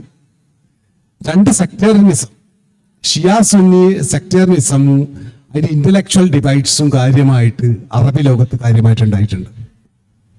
3, അയ്യൂബത്ത് ഡൈനാസ്റ്റി തകരുകയും മംലൂക്ക്മാര് അധികാരത്തിൽ വരുന്ന ഒരു സമയമുണ്ട്. ഈ സമയത്താണ് റുഷീൽഡ് സുൽത്താൻമാര് കച്ചവടത്തിന്റെ സംരക്ഷണത്തോടൊപ്പം തന്നെ സുന്നി ഇസ്ലാമിന്റെ സംരക്ഷണം കൂടി കണക്കിലാക്കിക്കൊണ്ടാണ് സ്റ്റേറ്റ്മെന്റ് കൊടുക്കുന്നത്. ഈ സ്റ്റേറ്റ്മെന്റ് കൊടുക്കുന്ന സമയം ആകുമ്പോഴേക്ക് 13th സെഞ്ചുറി ആകുമ്പോഴേക്ക് വലിയൊരു സമൂഹമായിട്ട് തീരദേശങ്ങളിലെ കച്ചവട കേന്ദ്രങ്ങളിൽ മുസ്ലിങ്ങൾ മാറിയിരുന്ന ടെക്സ്റ്റ് കാണിക്കുന്നത്. അത് MGS വാദിക്കുന്നത് പോലെ അവസാന ചേര ചക്രവർത്തി രാമകുലശേഖരൻ 12-ാം നൂറ്റാണ്ടില് മതം മാറി മക്കയിലേക്ക് പോയി. അതിനുശേഷം 1524 മാടായിപ്പള്ളി സ്ഥാപിച്ചു എന്നുള്ള ലോകന്റെ ഒരു അറബി പരിജ്ഞാനമില്ലാത്ത ലോകനെ പോലുള്ള ഒരു പകർത്തിയെടുത്ത ഒരു കേട്ടുകേൾവിയുടെ അടിസ്ഥാനത്തിലുള്ള ഇൻസ്ക്രിപ്ഷൻ അദ്ദേഹം അത് ചേര ഇൻസ്ക്രിപ്ഷനായിട്ട് ഒരു ഭരണകൂടത്തിന്റെ തകർച്ചയെ വിലയിരുത്തേണ്ടത്, ഒരു രാജ്യം പകുത്തു കൊടുക്കുന്നതിനെ വിലയിരുത്തേണ്ടത് ഒരു ശിലാലിഖത്തെ ദുർവ്യാഖ്യാനിച്ചുകൊണ്ടാണ് ചെയ്തിരിക്കുന്നത് രേഖയെ. ചേര സമയത്ത് തകർച്ച വരുന്നത് വെറും ഈ ഒരു ചേരമൻ പെരുമാള് മക്കത്ത് പോകുന്നതിന്റെ കാരണങ്ങളെക്കാൾ കൂടുതൽ നാം മനസ്സിലാക്കേണ്ട 11-ാം നൂറ്റാണ്ടാവുന്നതോട് കൂടിയിട്ട് പ്രാദേശികമായിട്ടുള്ള മുഖ്യന്മാർ പ്രധാനമായിട്ടും കച്ചവടത്തിൽ നിന്നുള്ള വരുമാന സ്രോതസ്സുകൾ ലഭ്യമാകും. അതോടുകൂടി അവർ സ്വയം പര്യാപ്തമായിട്ട് മാറുകയും സാമന്തകന്മാർ എന്ന രാജാവ് എന്നുള്ള അധികാര പരിധി നിന്ന് മാറി സ്വയം പ്രാപ്തരായി മാറി വരുന്ന ഒരു കാലഘട്ടമുണ്ട്. KM ഗണേഷ് കൃത്യമായിട്ട് അതിനെക്കുറിച്ച് പറയുന്നുണ്ട്. ഇതിനുശേഷം പ്രധാനമായിട്ടും നമുക്ക് കാണാൻ പറ്റുക ഈ റുഷീൽഡ് സുൽത്താൻമാര് ഈ സുന്നി ഇസ്ലാമിനെ പ്രൊട്ടക്ട് ചെയ്യുന്നതായിട്ട് നമുക്ക് കാണാൻ പറ്റും 13-ാം നൂറ്റാണ്ടിൽ. 14-ാം നൂറ്റാണ്ട് നമുക്ക് മുസ്ലിം സമൂഹം വളരെ തോതിൽ നേരത്തെ ഇവിടുത്തെ കാലിമാരായിട്ടുണ്ടായിരുന്ന ഈ അറബി സമൂഹത്തിൽ നിന്ന് മാറിയിട്ട് കാലിമാർ പോലും മാറി വരുന്നതായിട്ട് നമുക്ക് ഇബ്നു ബത്തൂത്തിന്റെ സ്റ്റേറ്റ്മെന്റ് നോക്കിയാൽ നമുക്ക് കാണാൻ പറ്റും. മംഗലാപുരത്തെ കാലിയുടെ പേര് ബദറുദ്ദീൻ അൽ മാബാരി എന്നാണ്. അതോടൊപ്പം തന്നെ 2 പ്രധാനമായിട്ടും മാടായിലെത്തിയപ്പോൾ അദ്ദേഹം പറയുന്നുണ്ട് മാടായി ഒരു റിലീജിയസ് ഇൻസ്റ്റിറ്റ്യൂട്ട് ആണെന്നും അവിടെ കുട്ടികൾ പുറത്തുനിന്ന് പഠിക്കുന്നുണ്ടെന്നും ആ കുട്ടികൾക്ക് ആവശ്യമായ സ്റ്റേറ്റ്മെന്റ് കൊടുക്കുന്നത് അവിടുത്തെ കച്ചവടക്കാരാണെന്നും ആ സമയമാകുമ്പോഴേക്ക് 14th സെഞ്ചുറി ആകുന്നതോട് കൂടിയിട്ട് വലിയ തോതിലുള്ള ഒരു നോളജ് പ്രൊഡക്ഷൻ സെന്റർ ആയിട്ട് മലബാർ കോസ്റ്റ് മാറി വരികയാണ്. അവിടെ കണ്ട ഒരാളെ കുറിച്ച്, അത് സയ്യിദ് എന്ന് പറയുന്ന ഒരു സ്കോളറെ കുറിച്ച് അദ്ദേഹം പറയുന്നുണ്ട് കൃത്യമായിട്ട്. ദൈവ സ്കോളർ, അദ്ദേഹം മറ്റേ മഗദോസിന്ന്, അതായത് നമ്മുടെ ആഫ്രിക്കൻ കോസ്റ്റിൽ നിന്ന് വന്നതാണെന്നും അദ്ദേഹം ജുറിസ്റ്റ് ആണെന്നും. ജുറിസ്റ്റ് എല്ലാ മലബാർ കോസ്റ്റിൽ മുഴുവൻ തീരെ എല്ലാ തീരത്തും, കോഴിക്കോട്, കൊല്ലം, നമ്മുടെ പന്തലായനി കൊല്ലം, ഈ ജർപ്പത്താൽ അതിലും രസകരമായിട്ട് അദ്ദേഹം പറയുന്നുണ്ട്. അതായത് ജർപ്പത്താലിലെ ഖാദി അദ്ദേഹം ഒരു സരസക്കാരനാണ്. അതായത് നമ്മുടെ ബാഗ്ദാദിനും അതുപോലെ തന്നെ കൂഫക്കടയുള്ള സ്ഥലമാണ്. അദ്ദേഹത്തിന്റെ സഹോദരൻ മരിക്കുന്ന സമയത്ത് അദ്ദേഹത്തിന്റെ ഇൻഹെറിറ്റന്റ് പ്രോപ്പർട്ടി അദ്ദേഹത്തിന്റെ നാട്ടിലേക്ക് തിരിച്ചു കൊണ്ടുപോകാൻ വേണ്ടി പോകുന്ന ഇസ്ലാമിക് ലോ ഒരു ഇസ്ലാമിക സ്റ്റേറ്റ് അല്ലാത്തിടത്ത്, ഇസ്ലാമിക സ്റ്റേറ്റിന്റെ അധീനതയില്ലാത്ത ഭരണകൂടം ഉള്ളിടത്ത് ഇസ്ലാമിക നിയമപ്രകാരം അവരുടെ പ്രോപ്പർട്ടികൾ അവരുടെ നാട്ടിലേക്ക് തിരിച്ചു കൊണ്ടുപോകാൻ മാത്രം അധികാരമുള്ള ഒരു സമൂഹമായിട്ട് മുസ്ലിങ്ങൾ തീരദേശത്ത് മാറിക്കഴിഞ്ഞു എന്നുള്ളതാണ്. ഇബ്നു ബത്തൂത്ത ദഹ്ലയില് കോഴിക്കോട് ഖാദി ഫഖ്റുദ്ദീൻ ഉസ്മാൻ, അതുപോലെ തന്നെ മുച്ചുന്തിപ്പള്ളി ഇൻസ്ക്രിപ്ഷൻ, അതിൽ ശിഹാബുദ്ദീൻ റൈഹാൻ എന്ന് പറയുന്ന ഖാദിയെ പരിചയപ്പെടുത്തുന്നു. അതുപോലെ പല ഖാദിമാരും അന്ന് മലബാറിൽ ഉണ്ടായിരുന്നു. ധർമ്മടത്തുണ്ട്, ശ്രീരംഗപട്ടണം, ധർമ്മടം, മാടായി, ഇങ്ങനെയുള്ള പ്രദേശങ്ങളിലൊക്കെ ഉണ്ട്. അതുപോലെ ഹിൻഡർലാൻഡിലും പല സ്ഥലങ്ങളിലും വരുന്നുണ്ട്. ഇപ്പോ തിരങ്ങാടി പള്ളിയെ കുറിച്ച് പറയുന്നുണ്ട്. പക്ഷെ പൊന്നാനിയെ കുറിച്ചിട്ട് കൃത്യമായിട്ട് ഡിറ്റർമിനേഷൻ ചെയ്യുന്നില്ല. ഇൻസ്റ്റിറ്റ്യൂഷനായിട്ട് മാറിയോ എന്ന് പറയാൻ കഴിയില്ല. പൊന്നാനി ഒരു ഇൻസ്റ്റിറ്റ്യൂഷനായിട്ട് മാറുന്നുണ്ടോ, അല്ല പള്ളി മാത്രമാണോ, അതോ നോളജ് പ്രൊഡക്ഷൻ സെന്റർ ആയിട്ട് മാറുന്നുണ്ടോ എന്ന് കൃത്യമായിട്ട് പറയുന്നെന്ന് തോന്നുന്നു. കുറച്ചുകൂടി പിന്നീടാണ് അത്. മഖ്ദൂമിന്റെ ഒരു 300 കൊല്ലം മുമ്പ് അവിടെ തോട്ടുമൽ പള്ളി ആദ്യത്തെ പള്ളിയാണല്ലോ പൊന്നാനി. അതിലൊരു ഉത്താൻ മുസ്ലിയാർ എന്നുള്ള പേരിൽ അറിയപ്പെടുന്നത്. അവരുടെ പേരിൽ ഒരു സലാമത്ത് മലയൊക്കെ ഉണ്ട്. അത്തരം ആളുകളെ കുറിച്ച് പറയപ്പെടുന്നത്. എന്നാൽ പൊതുവേ ഉള്ള അന്നത്തെ ഒരു ഖാദി പരമ്പരകൾ, അതുപോലെ വിവിധ ഖാദി ഭരണം അല്ലെങ്കിൽ ഖാദി സംവിധാനം നിലനിന്നിരുന്ന പ്രദേശങ്ങൾ ഏതൊക്കെയായിരുന്നു? രസകരമായ വസ്തുത എന്ന് വെച്ചാൽ, ഞാൻ ഈയിടെയായിട്ട് ഒരു അറബി ഡോക്യുമെന്റ്സ് എന്റെ കയ്യിൽ വന്നു. ആ ഡോക്യുമെന്റ്സിൽ ഡച്ച് ഡോക്യുമെന്റ്സ് ആണ്, ഡച്ച് പീരീഡിലുള്ള ഡോക്യുമെന്റ്സ് ആണ്. ആ പീരീഡിൽ ഖാദിക്ക് എന്താണ് അധികാരം എന്നുള്ളത് ഭയങ്കര രസമാണ്. ഡച്ച് കമാൻഡർ വളവട്ടണം പള്ളിയിൽ വരികയും പള്ളിയിൽ വന്നിട്ട് അദ്ദേഹം കാണുന്നത് ഖാദിയാണ്. അവർ പറയുന്നത് വെച്ചാൽ, അടുത്ത വർഷം നിങ്ങൾ പെപ്പർ, കുരുമുളക് ബ്രിട്ടീഷുകാർക്ക് കൊടുക്കുന്ന പോലെ തന്നെ ഞങ്ങൾക്കും ഡച്ചുകാർക്കും തരേണ്ട സംവിധാനം ഉണ്ടാക്കി തരണം എന്നുള്ളതാണ്. അപ്പൊ ഇദ്ദേഹം പറയും, ഞാൻ ചെയ്തു തരാം, നിങ്ങൾ അടുത്ത വർഷം വന്നു. പക്ഷെ അടുത്ത വർഷം അദ്ദേഹം വന്ന സമയത്ത് ഡച്ച് കമാൻഡറിന് ആവശ്യമായ കുരുമുളക് കൊടുക്കാൻ പറ്റാതെ ഇദ്ദേഹത്തെ ബന്ദിയാക്കിയിട്ട് കപ്പലിൽ കയറ്റിക്കൊണ്ടുപോയി. കടലിന്റെ നടുക്കിലെത്തിയ സമയത്ത് കപ്പൽ നിൽക്കും. കപ്പൽ നിന്ന സമയത്ത് കമാൻഡർ പറയും, നിങ്ങൾ അദ്ദേഹം മനസ്സിലായി ഇയാളൊരു അത്യാവശ്യം വേറെ എന്തോ ഒരു കഴിവ് ഉള്ള എന്തോ ഒരാളാണ്. അതുകൊണ്ട് അത് ചോദിക്കും, നിങ്ങൾ പറയാം, എന്നെ വളവട്ടണം ഇറക്കണ്ട, നിങ്ങൾ കൊണ്ടുപോയിട്ട് എന്നെ ലക്ഷദ്വീപോ അല്ലെങ്കിൽ മാലദ്വീപോ ഏതോ ഒരു ദ്വീപിൽ ഇറക്കുന്നതായിട്ട് കാണാൻ പറ്റും. ഇത് കാണിക്കുന്നത് മോസ്കിന്റെ ഫംഗ്ഷൻ വളരെ ഇമ്പോർട്ടൻ്റ് ആണ്. അതോടൊപ്പം തന്നെ ഖാദി എന്ന് പറയുന്ന പൊസിഷൻ ഉണ്ടായിരുന്ന ഫംഗ്ഷൻ. മധ്യകാല മോസ്കുകൾ, സെബാസ്റ്റ്യൻ ഫ്രാങ്ക് മൻസൂർ ഇസ്ലാം എന്ന പുസ്തകത്തിൽ പറയുന്നുണ്ട് മോസ്കിന്റെ ഫംഗ്ഷനെ കുറിച്ച് പറയുന്നുണ്ട്. മോസ്ക് ശരിക്കും പറഞ്ഞാല് ഇന്ന് കാണുന്ന രീതിയിൽ നിന്ന് മാറിക്കൊണ്ട് കാര്യമായിട്ടും ഇസ്ലാമിക ഒരു പഠന കേന്ദ്രം കൂടിയായിരുന്നു. 2, ഈ ഞാൻ നേരത്തെ പറഞ്ഞ താരിഖ് നൂറുൽ ഇസ്ലാം ഫി മലബാറിൽ പറയുന്നതിൽ പ്രധാനമായ ഒരു കാര്യം, മാലിക് ഇബ്നു ഹബീബ് നിയോഗിച്ച 10 ഖാദിമാരും 5 ഷഹബന്ദർമാരും അദ്ദേഹത്തിന്റെ കിങ്ഷിപ്പിൽ നിൽക്കുന്ന ആൾക്കാരാണ്. നേരെ ലീനേജിലാണ് വരുന്നത്, പുറത്തുനിന്ന് ആരും ആക്കിയിട്ടില്ല. ഒന്നുകിൽ അദ്ദേഹത്തിന്റെ സഹോദരി പുത്രന്മാര്, അല്ലെങ്കിൽ നേരെ പുത്രന്മാര്, അല്ലെങ്കിൽ കസിൻ ബ്രദേഴ്സ്. ഷഹബന്ദർമാരും അദ്ദേഹത്തിന്റെ റിലേറ്റീവ്സിലുള്ള ആൾക്കാരാണ്. ഖാദിമാരും അദ്ദേഹത്തിന് നേരെ ബ്ലഡ് റിലേഷനിലുള്ള ആൾക്കാരെ മാത്രമാണ് നിയോഗിച്ചിരിക്കുന്നത്. ആ ഒരു ഷഹബന്ദർ എന്നുള്ള ഫംഗ്ഷന്റെ മനസ്സിലാക്കി കഴിഞ്ഞാൽ നമുക്ക് മനസ്സിലാവും, മധ്യകാലത്ത് കച്ചവടങ്ങളെ നിയന്ത്രിച്ചിരുന്ന പ്രധാനമായും സ്റ്റേറ്റ് ആയിരുന്നില്ല, സ്റ്റേറ്റ് പൂർണ്ണമായിട്ടും ചുമതലപ്പെടുത്തിയിരിക്കുന്നത് ഷഹബന്ദർമാരെയായിരുന്നു.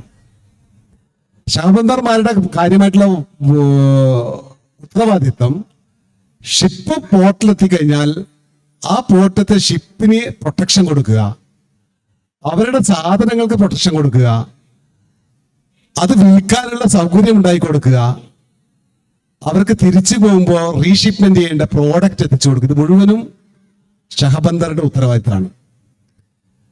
ഈ ഷഹബന്ദർ എന്ന് പറയുന്നവര് കാലിയുമായിട്ട് ലിങ്ക് ചെയ്തിട്ടാണ് വരുന്നത്.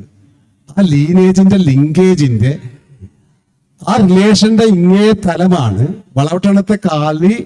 ഈവൻ 17th സെഞ്ചുറിയിൽ പോലും ആ ഒരു റിലേഷൻഷിപ്പ് നിലനിന്നാണ് കാണിക്കുന്നത്. കാലിന്റെ അടുത്ത് പോയിട്ടാണ് കുരുമുളകിന് ചോദിക്കുന്നത്. ഇന്ന് ചോദിക്കൂല, ഇന്ന് ചോദിക്കുമാരും കച്ചവടം ചെയ്യാന്.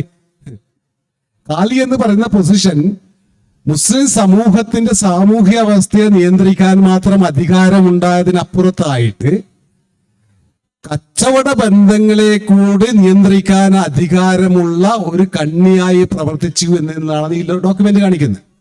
കാലിമാർക്ക് വലിയ സ്വാധീനം ഉണ്ടായിരുന്നു, മുസ്ലിം കമ്മ്യൂണിറ്റി അന്നൊക്കെ നിലവിലുണ്ടായിരുന്നു എന്നുള്ള തരത്തിലേക്കാണ്. അപ്പൊ ഈ ഡച്ച് നമ്മൾ മട്ടാഞ്ചേരിയിലും മറ്റൊക്കെ പോയാൽ ജൂതന്മാര് അവരും കൂടി പരാമർശിക്കേണ്ട ഒരു വിഷയം തോന്നുന്നു. കാരണം ക്രിസ്ത്യൻസ് സെന്റ് തോമസിന്റെ കാലത്ത് തന്നെ അങ്ങോട്ട് വന്നിട്ടുണ്ടെന്ന് പറയുന്നുണ്ട്. അതുപോലെ തന്നെ ജൂതന്മാര് അതിനു മുമ്പേ ഒരു പക്ഷെ വന്നിരിക്കാം. അപ്പോ മുസ്ലിം ഒരു കമ്മ്യൂണിറ്റി ആയി മാറിയപ്പോൾ പിന്നീട് അവരുമായിട്ട് പിൽക്കാലത്ത് കോൺഫ്ലിക്റ്റുകളൊക്കെ ഉണ്ടാക്കുന്നത്. ഇത് മുസ്ലിം കമ്മ്യൂണിറ്റി എത്രത്തോളം സ്ട്രെങ്തൻഡ് ആയി എന്നുള്ളൊരു തെളിവ് കൂടിയാണല്ലോ അത്. അപ്പൊ അത്തരം ജൂതന്മാരായിട്ടുള്ള ഒരു വ്യവഹാരങ്ങളെ അത് പൊതുവെ പറഞ്ഞാലേ നമ്മുടെ ഖുർആൻ ആഴത്തിൽ പഠിച്ചു കഴിഞ്ഞാല് നിങ്ങൾ അറിയുന്നുണ്ട്, മക്കയിൽ ജൂതന്മാരുണ്ടായിട്ടുണ്ടാ? ഇസ്ലാമിക് പീരീഡില് മദീനയിൽ ഉണ്ടായി നമുക്ക് തെളിവുകളുണ്ട്. മക്കയിൽ ഉണ്ടായിട്ടുണ്ടാ? ചരിത്രത്തെ ആയത്ത് വായിച്ചു കഴിഞ്ഞാല്, ഖുർആൻ ആയത്ത് പഠിച്ചു കഴിഞ്ഞാലും ജൂതന്മാരുടെ സാന്നിധ്യം മക്കയിൽ ഉണ്ടായി എന്നുള്ളത് മനസ്സിലാക്കാൻ പറ്റും നമുക്ക്. രണ്ട് സാധ്യത ഞാൻ നേരത്തെ പറഞ്ഞതുപോലെ ഉബല്ല പോർട്ടിന്റെ തകർച്ചയോട് കൂടിയിട്ട് കച്ചവടക്കാരായിട്ട് താമസിക്കുക ഏറ്റവും കൂടുതൽ സുരക്ഷിതമായ സ്ഥലത്താണ്. അതായത് മറ്റേ നമ്മുടെ ഐഡൽ നിന്ന് മക്കയിലേക്ക് പോകുന്ന കാർവൻ റൂട്ട്സ് ഒരു ഹൈവേ ആണ് ഇന്നത്തെ. എപ്പോഴും കച്ചവടക്കാർ സഞ്ചരിക്കുന്നത്. അത് ഖുർആനിൽ തന്നെ പറയുന്നുണ്ട് സുരക്ഷിതമായ 2 കച്ചവട പാതകളെ കുറിച്ച്. ഒന്ന് സിറിയയിൽ നിന്നും മക്കയിലേക്ക് വരുന്ന പാതയും 2 മക്കയിൽ നിന്ന് യമനിലേക്ക് വരുന്ന കച്ചവട പാതയെ കുറിച്ചിട്ടാണ് പറയുന്നത്. ഈ യഹൂദന്മാര് അവിടെ ആയതിനു ശേഷം അവിടെ നിന്ന് യമനത്ത് ജൂതന്മാരാണ് കാര്യമായിട്ടും മലബാറിലേക്ക് വരുന്നത്. മലബാറിൽ വന്നിട്ട് അവർ കൃത്യമായിട്ട് താമസിച്ച ഇടങ്ങളിൽ ഒന്ന് മാടായിയാണ്. അതിന് പ്രധാന കാരണം മാടായിൽ നിന്ന് നമുക്ക് യമനിലുള്ള ജാബിത്ത് നിന്നുള്ള പാത്ര കഷ്ണങ്ങൾ ലഭ്യമായിട്ട് 7th സെഞ്ചുറി. അതോടൊപ്പം തന്നെ കൊടുങ്ങല്ലൂര് പറയുന്നുണ്ട്, പക്ഷെ എനിക്ക് അതിന് പിൽക്കാലത്താണ് ഒഫീറ ഗാംലിയെ പോലുള്ളവർ ഒരു 11th സെഞ്ചുറിയോട് കൂടിയിട്ടാണ് കൊച്ചിനിലെ ജൂത പട്ടയത്തെ കുറിച്ചിട്ട് നമുക്ക് രേഖകൾ ലഭ്യത. 11th സെഞ്ചുറിയാണ്. പക്ഷെ ഭയങ്കര രസകരമായ വസ്തുത 13th സെഞ്ചുറി ആയത് കൂടിയിട്ട് കൊടുങ്ങല്ലൂരിന്റെ മുസ്ലിങ്ങളുടെ കച്ചവടത്തിന്റെയും സംസ്കാരത്തിന്റെയും മേഖലയിൽ കാര്യമായി സ്വാധീനം ഉണ്ടായിരുന്നില്ല എന്ന് കാണിക്കുന്നത്. അന്ന് റുഷീൽഡ് സുൽത്താൻമാര് കൊടുങ്ങല്ലൂരിലെ പള്ളിയിലെ കാലിക്ക് സ്റ്റേറ്റ്മെന്റ് കൊടുക്കുന്നില്ല. കൊല്ലത്ത് കൊടുക്കാതെ കൊല്ലം 13ാം നൂറ്റാണ്ട് നമുക്ക് പ്രധാനമായിട്ട് ഒരു ചൈനീസ് ട്രേഡ് സെന്റർ ആയിട്ട് മാറിയിട്ടുണ്ട്. പിന്നെ അതോടൊപ്പം തന്നെ 13-14 നൂറ്റാണ്ടാകുമ്പോഴേക്ക് കൊല്ലത്ത് ചെറിയ തോതിലെങ്കിൽ ഷിയാ സ്വാധീനം കാര്യമായിട്ടുണ്ടായിട്ടുണ്ട്. ഇതിന് പത്രത്തിൽ കൃത്യമായിട്ട് പറയുന്നുണ്ടാണ് ഷിയാ സ്വാധീനം ഉണ്ടായ ഒരു സ്ഥലമാണ്. ഇതിന് കൃത്യമായിട്ടുള്ള രേഖ ലഭ്യമാകുന്നത് ഗനീസ ഡോക്യുമെന്റ്സ് എന്ന് പറഞ്ഞ രേഖയുണ്ട്. അബ്രഹാം ബെഞ്ചു എന്ന് പറയുന്ന ടുണീഷ്യൻ മർച്ചന്റ് മംഗലാപുരത്ത് വരികയും അദ്ദേഹം മലബാറിലേക്ക് കച്ചവടം നടത്തുന്നതായിട്ട് കാണുന്നുണ്ട്. ആ സമയത്ത് പ്രധാനമായിട്ടും യഹൂദന്മാരുടെ സാന്നിധ്യം കോഴിക്കോട് ചെറിയ തോതിലുണ്ടെങ്കിലും പന്തലായനി കൊല്ലത്ത് കാര്യമായിട്ടും ഈ ജൂത കച്ചവടക്കാരാണ് കാര്യമായിട്ടും ഈ നമ്മുടെ ഏലക്കയും ഇരുമ്പയിരും കാര്യമായിട്ട് കച്ചവടം ചെയ്തിരിക്കുന്നത്. 2 മാടായിൽ ഉണ്ടായിരുന്ന ജൂതന്മാരുടെ കച്ചവടം 13ാം നൂറ്റാണ്ടാകുമ്പോൾ 11ാം നൂറ്റാണ്ടാകുമ്പോൾ കാര്യമായി ശോഷിക്കുന്നുണ്ട്. 2 കാര്യങ്ങളാണ്. ഈ 11th to 13th സെഞ്ചുറി ആകുമ്പോൾ കരീമി മർച്ചന്റ്സ് ഗ്രൂപ്പ് കാര്യമായിട്ട് മലബാർ തീരങ്ങളിലേക്ക് കച്ചവടമായിട്ട് വരുന്നുണ്ട്. മാടായിലെ ഒരു ഇൻസ്പെക്ഷനിൽ കാണാൻ പറ്റും നമുക്ക് Abdurrahman son of Muhammad coming from Tikrit is a scholar and theology എന്ന്. തിക്രീത്ത് എന്ന് വെച്ചാൽ ഈ കരീമി മർച്ചന്റ്സ് ഗ്രൂപ്പിന്റെ പ്രധാനമായ ഒരു ആവാസ കേന്ദ്രം. നമ്മുടെ സദ്ദാം ഹുസൈന്റെ ജന്മനാട്. അവിടെ നിന്ന് വന്ന ആൾക്കാരുടെ ഒരു ഇൻസ്ക്രിപ്ഷനാണ് അവിടെ ഉള്ളത്. കരീമി മർച്ചന്റ്സ് ഗ്രൂപ്പ് വരുമ്പോഴേക്ക് മുസ്ലിങ്ങളില് വലിയ തോതിലുള്ള ഇക്വിറ്റി ഓഫ് ക്യാപിറ്റൽ, ഭയങ്കരമായിട്ടുള്ള മൂലധനങ്ങൾ കച്ചവടം. ഇപ്പൊ നമ്മുടെ ഇയാളുടെ ഒരു പുസ്തകം ഉണ്ടല്ലോ, എന്താണ് classic shift from Mesopotamia to India, അതിൽ അദ്ദേഹം പറയുന്നുണ്ട് കൃത്യമായിട്ട് ഷിപ്പ് ബിൽഡിങ്, ട്രേഡിങ്, മീഡിയേറ്റർ എല്ലാം മുസ്ലിങ്ങളായിട്ട് മാറുകയാണ്. അക്കോമഡേഷൻ ക്യാപിറ്റൽ, നേരത്തെ തന്നെ നമ്മുടെ പ്രവാചകന്റെ കാലത്ത് തന്നെ അക്കോമഡേഷൻ ക്യാപിറ്റൽ ഇല്ലെങ്കിലും നിങ്ങൾ കച്ചവടത്തിന് പോകുന്ന സമയത്ത് ഞാനൊരു പൈസ നിങ്ങളെ ഏൽപ്പിച്ചു കഴിഞ്ഞാൽ നിങ്ങൾ കച്ചവടം തരുന്നത് എനിക്ക് കൃത്യമായി ഷെയർ ചെയ്യുന്നുണ്ട്. ഇസ്ലാമിക് മക്കയിലെ കച്ചവടക്കാർ ആ കാര്യത്തിൽ സത്യസന്ധരായിരുന്നു. ജാഹിലിയ കാലത്തും അറബികൾ മക്കയിൽ ഉണ്ടായിരുന്ന അറബികൾ കച്ചവടം ചെയ്യുന്ന സമയത്ത് അക്കോമഡേഷൻ ക്യാപിറ്റൽ അത്രയുണ്ട്. നേരത്തെ തന്നെ കച്ചവടത്തിന് പോകുമ്പോൾ നിങ്ങൾ ഷെയർ തന്നു കഴിഞ്ഞാൽ ആ ഷെയറിന്റെ ലാഭവിഹിതം കൃത്യമായിട്ട് കൊടുക്കുന്ന ഏർപ്പാട്. 13th century ആകുമ്പോൾ മുസ്ലിം ലോകം സമ്പന്നതയുടെ ഏറ്റവും മുകളിൽ നിൽക്കുന്ന സമയമാണ്. അക്കോമഡേഷൻ വലിയ തോതിലുള്ള ക്യാപിറ്റൽ, മൂലധനം സ്വരൂപിച്ചിട്ടാണ് കച്ചവടം ചെയ്യുന്നത്. അതുകൊണ്ട് തന്നെ തീരദേശീയ യഹൂദന്മാർക്ക് കച്ചവടത്തിനുള്ള മേധാവിത്വം നഷ്ടപ്പെടുന്നതായിട്ട് കാണാൻ പറ്റും. നമുക്ക് കോൺഫ്ലിക്റ്റ് ഉണ്ടായെന്ന് വെച്ചാൽ മാടായിൽ കോൺഫ്ലിക്റ്റ് ഇല്ല എന്നാണ് പറയുന്നത്. അതായത് മറ്റേ ബാർബോസ പറയുന്നുണ്ട് മാടായി പ്രധാനപ്പെട്ട ഒരു കച്ചവട കേന്ദ്രമാണെന്നും ഇവിടെ യഹൂദന്മാരുണ്ടെന്നും അവരവിടുത്തെ നാട്ടുഭാഷയാണ് സംസാരിക്കുന്നതെന്നും അവിടുത്തെ മുസ്ലിങ്ങളുമായിട്ട് യാതൊരു കോൺഫ്ലിക്റ്റിലായിട്ട് പറയുന്നില്ല. പക്ഷെ പോർച്ചുഗീസുകളുടെ വരവോട് കൂടിയിട്ട് കൊടുങ്ങല്ലൂരിലെ ചെറിയ ഒരു മുസ്ലിം ജൂത ക്ലാഷ് ഉണ്ടായതായിട്ട് സൈനുദ്ദീൻ മക്തൂം തൗഫത്തുൽ മുജാഹിദിൽ പറയുന്നുണ്ട്. അത് എനിക്ക് തോന്നുന്നു ഏതോ അടുത്തൊരു പ്രദേശത്ത് നിന്ന് കുറച്ച് മുസ്ലിങ്ങൾ ജൂതന്മാരുമായിട്ട് യുദ്ധം ചെയ്യുവാനായിട്ട് കൊടുങ്ങല്ലൂരിലേക്ക് പോകുന്നതായിട്ട് സൈനുദ്ദീൻ മക്തൂം കൃത്യമായിട്ട് പറയുന്നത്. അത് ചിലപ്പോൾ മിക്കവാറും അത് നമ്മൾ ഇന്നത്തെ കാണുന്ന രീതിയിലുള്ള മതം എന്ന രീതിയിലേക്ക് അതിനെ കാണേണ്ടതില്ല. കച്ചവട ബന്ധത്തിലുണ്ടായിരുന്ന കോൺഫ്ലിക്റ്റ് തർക്കങ്ങളായിരിക്കാം, കൊടുക്കൽ വാങ്ങൽ ഉണ്ടായിരുന്ന തർക്കങ്ങളായിരിക്കാം പലപ്പോഴും അത് അത്തരത്തിലുണ്ടായിട്ട് നമ്മൾ ഇന്ന് കാണുന്ന രീതിയിലുള്ള മതം പറഞ്ഞിട്ട് ആളെ ആക്രമിക്കുന്ന രീതിയിലേക്ക് അതിനെ കാണേണ്ടതില്ല.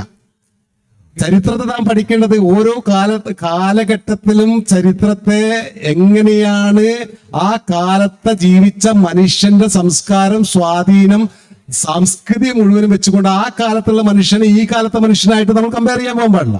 മർച്ചന്റ് ഗിൽഡുകൾ ഉണ്ടാവുമല്ലോ, അത് തമ്മിലുള്ള ഒരു ഫൈറ്റ് എന്ന നിലക്ക് മർച്ചന്റ് ഗിൽഡുകൾ പൊതുവെ നമ്മൾ തരീസ പള്ളി കോപ്പർ പ്ലേറ്റിൽ കാര്യമായിട്ട് മണിഗ്രാമം അതും 5 വാണം കുറിച്ച് പറയുന്നുണ്ട്.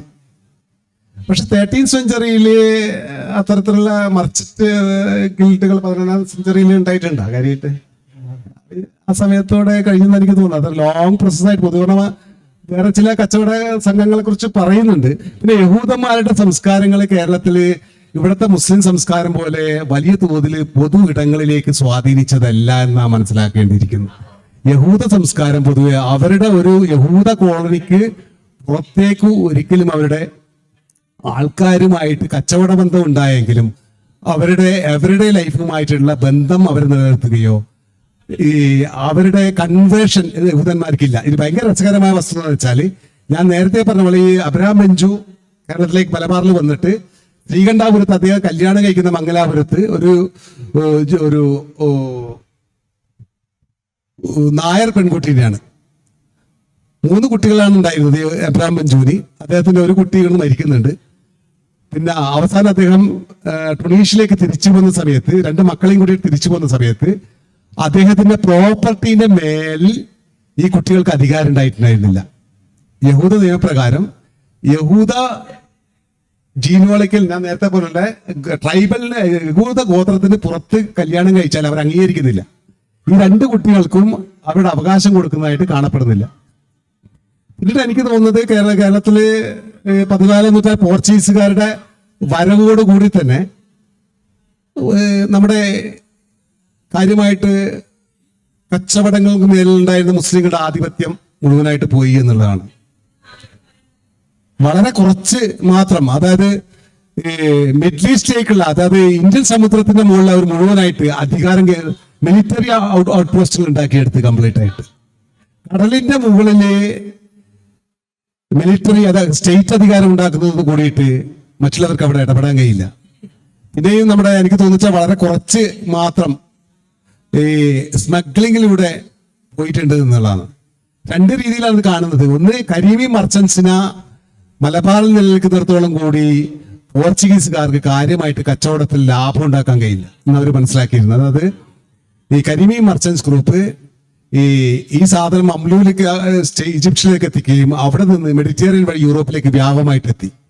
അതോടുകൂടി പോർച്ചുഗീസുകാർക്ക് നേരത്തെ ലഭ്യമായിരുന്ന പ്രോഫിറ്റ് ലാഭം കുറയുകയും അതോടുകൂടിയിട്ട് അവർ വ്യാപകമായിട്ട് മലബാർ കോസ്റ്റിൽ നിന്ന് കരീമിയം മർച്ചൻസ് ഗ്രൂപ്പിനെ ഇല്ലാണ്ടാക്കുന്നതായിട്ട് കാണാൻ പറ്റും. അതാണ് ഞാൻ നേരത്തെ പറഞ്ഞത്.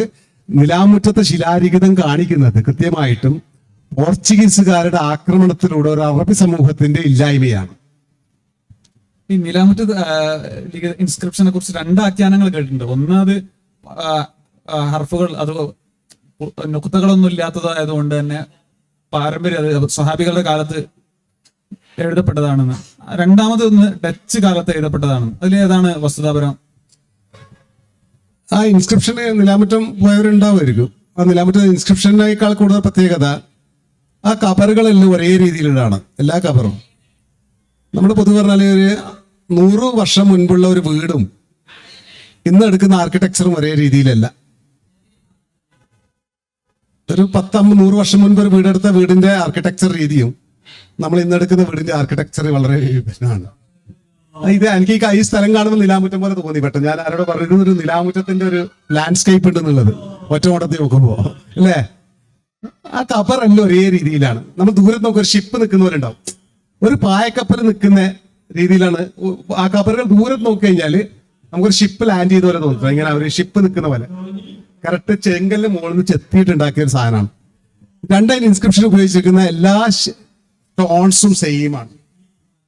ആ ഇൻസ്ക്രിപ്ഷൻ എഴുതിയിരിക്കുന്നത് അത്ര ഒരു വളരെ പെർഫെക്റ്റ് ആയിട്ട് ഇൻസ്ക്രിപ്ഷൻ അറിയുന്ന ആൾക്കാർ എഴുതിയതല്ല. അത് അക്ഷരങ്ങൾ വളരെ, ചില ഇൻസ്ക്രിപ്ഷൻ വളരെ കൃത്യതയുണ്ട്, ചില ഇൻസ്ക്രിപ്ഷൻ വളരെ കൃത്യതയില്ല, വരഞ്ഞ പോലെയൊക്കെ ഉണ്ട്. അതൊരു ഇൻസിഡൻസിനെയാണ് കാണിക്കുന്നത്. എനിക്ക് തോന്നുന്നത് വെച്ചാല് 1524 പോർച്ചുഗീസിലെ ഒരു ഡോക്യുമെന്റ്സ് പറയുന്നുണ്ട്. 1524 മാടായി, ഇരിക്കൂർ ആ പ്രദേശങ്ങളിൽ പോർച്ചുഗീസുകാരുമായിട്ട് കാര്യമായിട്ടുള്ള ഒരു പോരാട്ടം നടന്നതായിട്ട്. പിന്നെ ആ ഖബറിന്റെ ഇടം കഴിഞ്ഞ് കഴിഞ്ഞാൽ വലിയ റിവർ ബാങ്ക് ആണ്. അത് വലിയൊരു നമ്മുടെ ഈ കൊടകുന്ന് ഇങ്ങോട്ടേക്കുള്ള കാര്യമായിട്ട് പെപ്പർ വരുന്ന റൂട്ടാണത്. നേരത്തെ ലാൻഡ് റൂട്ട് ഉണ്ടായിരുന്നു അവിടെ. ആ ലാൻഡ് റൂട്ട് പോലെ തന്നെയാണ് ആ റിവർ വഴി വലിയ തോതിൽ പെപ്പർ വന്നിട്ട് ഈ അറബി കച്ചവടക്കാർ കലക്ട് ചെയ്യാൻ ഏറ്റവും ഈസി ആയിട്ടുള്ള സ്ഥലമാണത്. ഈ ഖബറിൽ പറയുന്നത്, ഒരു ഖബറിൽ പറയുന്നത് ശത്രുക്കളാൽ വധിക്കപ്പെട്ടവരാണെന്നും അള്ളാഹുവിന്റെ കാരുണ്യം ഇവരിൽ വർഷിക്കട്ടെ എന്നാണ്. വേറൊരു ഖബറിൽ പറയുന്നത്, ഇൻസ്ക്രിപ്ഷൻ പറയുന്നത്, ഈ ഖബറിൽ ഒരു കുട്ടിയെ കൂടി അടക്കം ചെയ്യപ്പെട്ടിട്ടുണ്ടെന്നാണ്. മൂന്നാമത്തെ ഖബറിൽ പറയുന്നുണ്ട് അവിടെ ഒരു വലിയൊരു ഖബറുണ്ട്, അവർ ഊതൊക്കെ കത്തിച്ച് വെച്ചിട്ട് ഇതാക്കുന്ന വളരെ പവിത്രമായിട്ട് കൊണ്ടു കിടക്കുന്നത്. അതിന് പറഞ്ഞ് ഈ ഖബറിൽ അടക്കം ചെയ്യപ്പെട്ടിരിക്കുന്നത് സുൽത്താൻ എന്നാണ്. ഇബ്നു ബത്തൂത്ത കൃത്യമായിട്ട് പറയുന്നുണ്ട്. ഈ ജർഫത്താനെ കുറിച്ച് പറയുന്നിടത്ത് ഇങ്ങനെ ഒരു കൃത്യമായിട്ട് ഡയമെൻഷൻ പറയുന്നുണ്ട്. അദ്ദേഹം അറബി കച്ചവടക്കാരുണ്ടെന്നും ഈ സുൽത്താൻ എന്ന് വെച്ചാൽ നമ്മളത് കമ്മ്യൂണിറ്റി ലീഡർ എന്ന രീതിയിലാണ് കാണേണ്ടത്. സുൽത്താൻ എന്ന് വെച്ചാൽ അധികാരി, രാജാവ് എന്ന രീതിയിലല്ല, കമ്മ്യൂണിറ്റി ലീഡർ എന്ന രീതിയിലാണ് ആ ടെർമിനോളജിനെ നമ്മൾ കാണേണ്ടത്. അപ്പൊ പിന്നെ ഇദ്ദേഹം പറഞ്ഞതുപോലെ ഈ അറഫ് ഇല്ലാത്ത എല്ലാം നമ്മൾ പഴക്കം കാണേണ്ട ആവശ്യമില്ല. ഇൻസ്ക്രിപ്ഷൻ കൃത്യമായിട്ട് രേഖയാണ്. അതിൽ കൃത്യമായ അത് ഇൻസ്ക്രിപ്ഷൻ വായിച്ച് നമ്മൾ കണ്ണി ചേർത്ത് കഴിഞ്ഞാൽ മുഴുവൻ ഇൻസ്ക്രിപ്ഷനും കോർത്ത് ഒരു മാലയായി കഴിഞ്ഞാൽ കൃത്യമായിട്ട് നമുക്ക് മനസ്സിലാവും. ഒരു കുട്ടിയെ വേറൊരു കബറിൽ ഒന്നോ രണ്ടോ പേരെ ഒരു കബറിൽ അടക്കണമെങ്കിൽ ഒന്ന് പാൻഡമിക്സ് വരണം. 2 യുദ്ധത്തിൽ ഷഹീദായി കഴിഞ്ഞാൽ മാത്രമാണ് ഒരു കബറിൽ 1-2 പേരെ അടക്കം ചെയ്യപ്പെടും. ഡോക്യുമെന്റ്സ് ഇപ്പുറത്ത് പോർച്ചുഗീസ് ഡോക്യുമെന്റ്സ് കൃത്യമായിട്ട് ലഭ്യമാണ്. അതും ഞാൻ നേരത്തെ പറഞ്ഞ പോലെ കൃഷ്ണരാജിനോടൊക്കെ ഞാൻ പറഞ്ഞിട്ടുണ്ടായിരുന്നു. മാഷോട് നേരത്തെ പറഞ്ഞാൽ കൃഷ്ണരാജിനോട് 2 പ്രാവശ്യം പറഞ്ഞു നിങ്ങൾ അത് കൊണ്ടുപോയിട്ട് ഒന്ന് പകർത്തിയിട്ട് ഒന്നും കൂടെ അത് വായിച്ചു നോക്കണം.